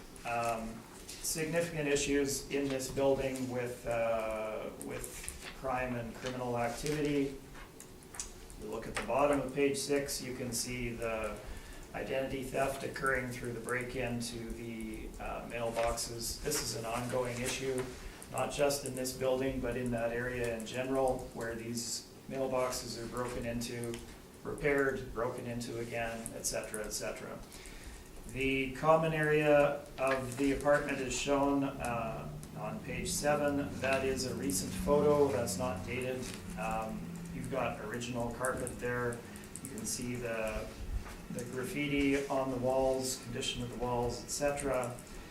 And we move into the units themselves. Page number 7, you can see the door having been broken in, graffiti on the walls, condition of the carpet, and yes, we had a significant fire, so there has been some renovation that was being undergone prior to the fire, and then of course replaced afterwards. So yes, there is some new condition in the units, obviously for those points. Now, this building and many of the others in this area have been targeted by gangs, and you simply have gangs moving into them and gaining access and threatening tenants and evicting tenants and essentially taking over portions and or whole buildings. And that certainly has occurred to some degree in this building. Since the fire has occurred, as you can see by condition and some of the issues that are stated. My description of it is on page 9. But obviously there has been renovations to the units themselves. That doesn't change the area that it's in, and in my experience with several other buildings in this immediate area and in the slightly south Spence area, having a renovated building doesn't guarantee that it's going to continue in that condition, and you often in these cases have very significant damage to the new renovations that occur, and your repair costs are very, very high. So what does all this mean? You've got a building with crime activity. Actually, let me back up very briefly. The triplex, and this speaks to gangs moving into buildings and somewhat taking over. They front a tenancy into a building, and then they actually move in themselves. And 539 Bannatyne, the triplex, had a very, very high number of police calls in recent times of roughly 40 to that specific building regarding it being a house of ill repute, shall we call it, I guess. So that's obviously not what the owners want in there, and that's not what the tenant that they necessarily leased it to, and they do take action on these things, but the area does drive a lot of this activity. So let's move into the valuation. Sales history: building sold in 2011 for $915,000 roughly. It's now valued at $2,574,000 by the city. The rent for the buildings, as I've lumped them together, as they are one roll number essentially, and of the same vintage. Yes, we have some differences in condition in the 3 units and the smaller one, but for valuation purposes, we've included their rents in as a whole, as everything else essentially remains the same. So using their in-place rents, we have 1 beds from $470 to $618, 2 beds $395 to $925, and that $395 is certainly, I think it's perhaps one unit. The rest of them are somewhat higher than that. The rent roll is, I believe, included. And then 2 beds at $925 to $1025. So we've got renovated units here. You can see that the rent that they're charging is reflective of the building and the area itself. Whether they're renovated or not, that's what would be achieved. So the in-place income stream is taken from post-reference rents. Now, obviously, we did not have rents from the subject time frame, so we've used the rents that they were able to achieve following repair and renovation to the building, which were in 2017. We've deducted 1.5% from that total amount to bring it back to the valuation date of April 1, 2016. And this gives us our projected rent of $252,270, $252,270 at 100% occupancy. To that, we've lumped in parking revenue of $6,700. Vacancy, obviously, property was essentially fully vacant at the time of valuation, but moving beyond that, we have significant vacancy in 2017 of 14 units out of 27. Now, degree of that might be due to renovation, but it's also the building itself. You've got gangs operating and other activities, not necessarily the environment that you want to rent in. So they will have a higher vacancy than normal. So we've applied 5%.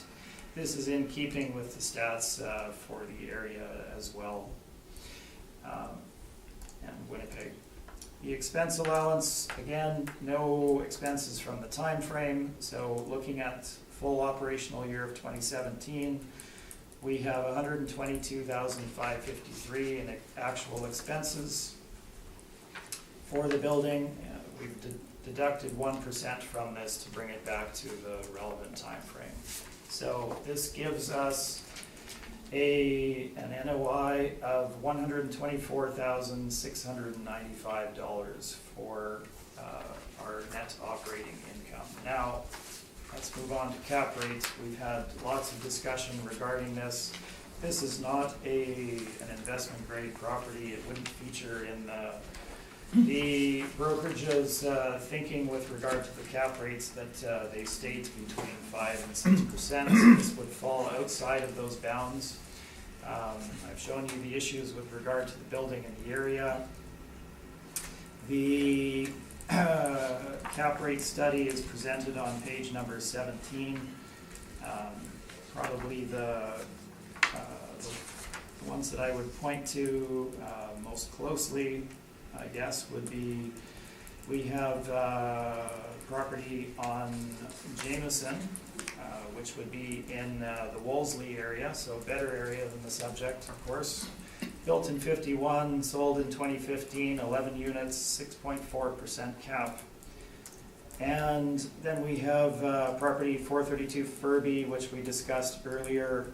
This property was fully renovated at the time of purchase in 2013. They converted it to condominiums with relatively affordable prices for condominiums, certainly. Slightly over $100,000, I think. And they've sold 4 out of 13 of those units between 2013 and 2018. So clearly indicating that the value that they paid for the property was too much for their intent, and that the 6% is not reflective of that area. So if we look at the building itself, the material presented, we feel that a cap rate of 6.5% is reflective of the property, taking into account the renovations, and that a market value of $1,918,000 is representative of the property. If I would say normally we would be higher on the capitalization rate than that. I have been at 7% in the Spence area and that neighborhood, and been granted those cap rates before the board. But the subject has been fully refreshed in the apartment building. So we've used a 6.5% cap. I would also point out that the city's cap rate range goes up to 6.75%, and the 6.75% is only granted to properties in one very specific area of the north end.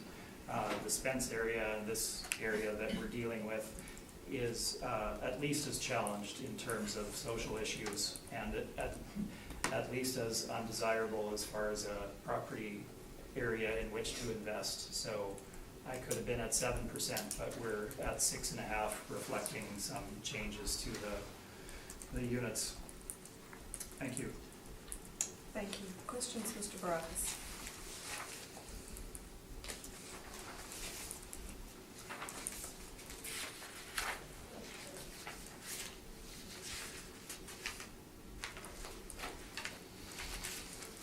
So geographically, the two closest properties are Furby and Lenorland. Your cap rate study with 6 and 5.8 respectively.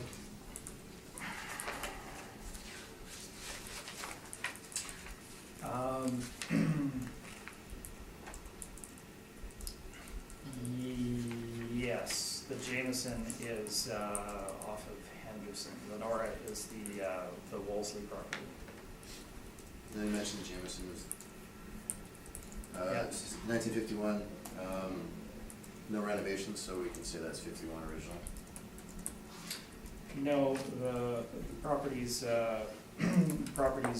were purchased for in-place income and not for renovation and repositioning, so it may not indicate it there. I didn't bring that information, but there was no intent to change the building. Those are my questions, thank you. Thank you. Mr. Steady? No, I think I've got everything I need, thank you very much. Stevenson?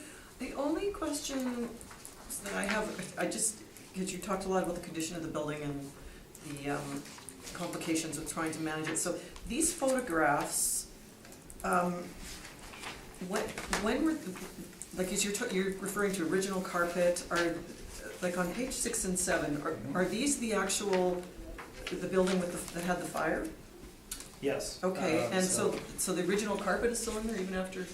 Yes, so let me back up. At the top of page 6, that is a kitchen in the triplex, top of page 6. Okay, But after that, it's all in the apartment. So that carpeting is the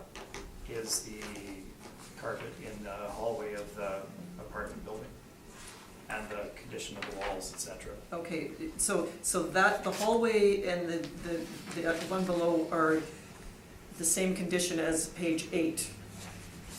So an apartment looks like page 8, but the hallway looks like page 7 currently. Yes. Now I didn't see every unit in the building, but this is the renovated condition. Now Okay. I've seen many of these properties that have been renovated and in this specific area with these challenges, and the improvements don't necessarily last very long. Yeah, no, understood, okay. Okay, that's all I had, thank you.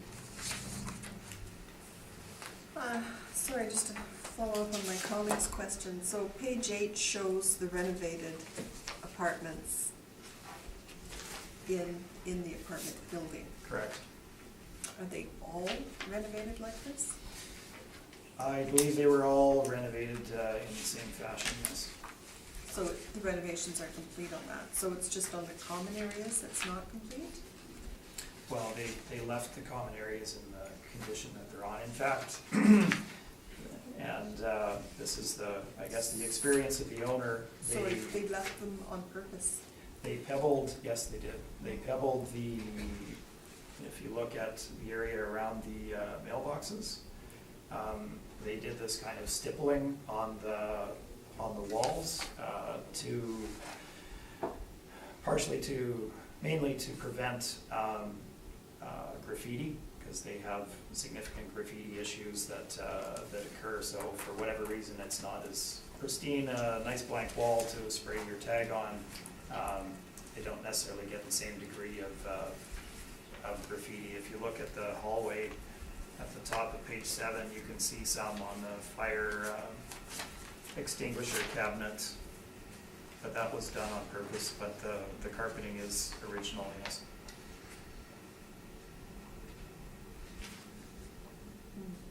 So it's one of these things where how much do you invest in property that's going to be treated shabbily in an area like this?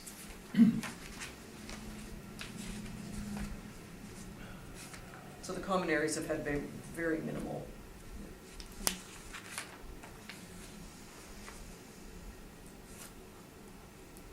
And sorry, when were these pictures taken? Recently? In that same time frame of late October, Late November, yeah. early November.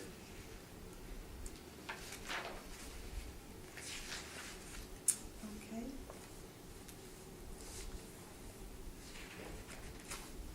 Thank you, that's all my questions. Mr. Baracus, if you'd like to present us with your brief.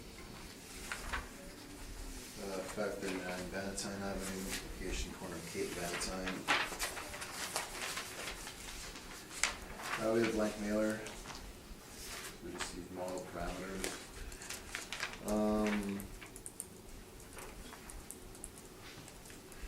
The average monthly rent of $839.62. Model expense ratio, 6% cap as per age and area. Comes out to the estimated market value of $286 for the 10T component, and the $2,288,000 for the 20T component, cumulatively $2,574,000. Comparables are found on page 4.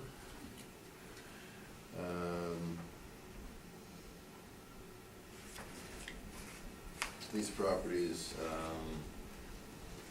they're in a similar area. Bannatyne, Simcoe, Victor and Sherbrooke, those are all West End.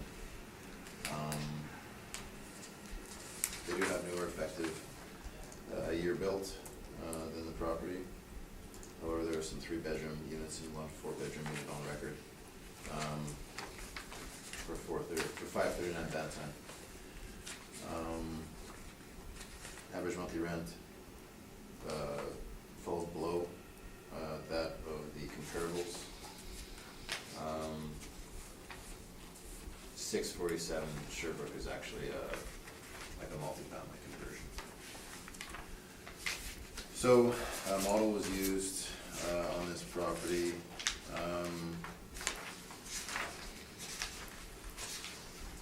A lot has been said about the fire and the repairs, so I won't go into that. Pictures from June of 2017 were taken. I also got some pictures of from November from the Kijiji ad, November 2016. It shows the same type of suites that they're advertising. Looks like the pictures that Trevor has in his suite. So lack of information, so we just went with model. That's my information there.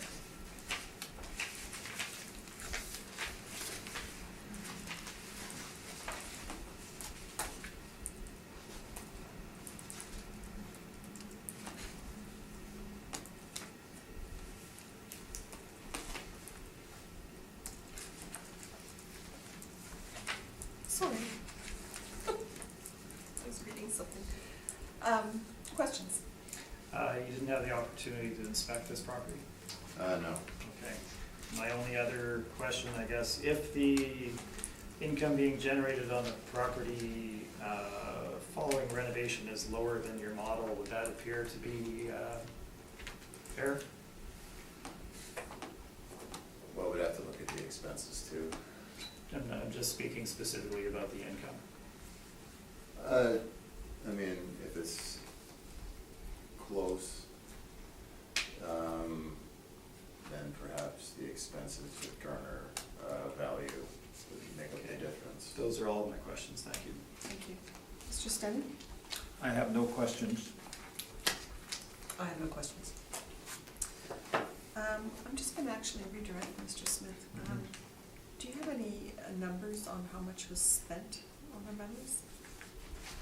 I don't have any specific costing regarding the renos, and there'd be the pre-fire renos and then the post-fire Right. renos too.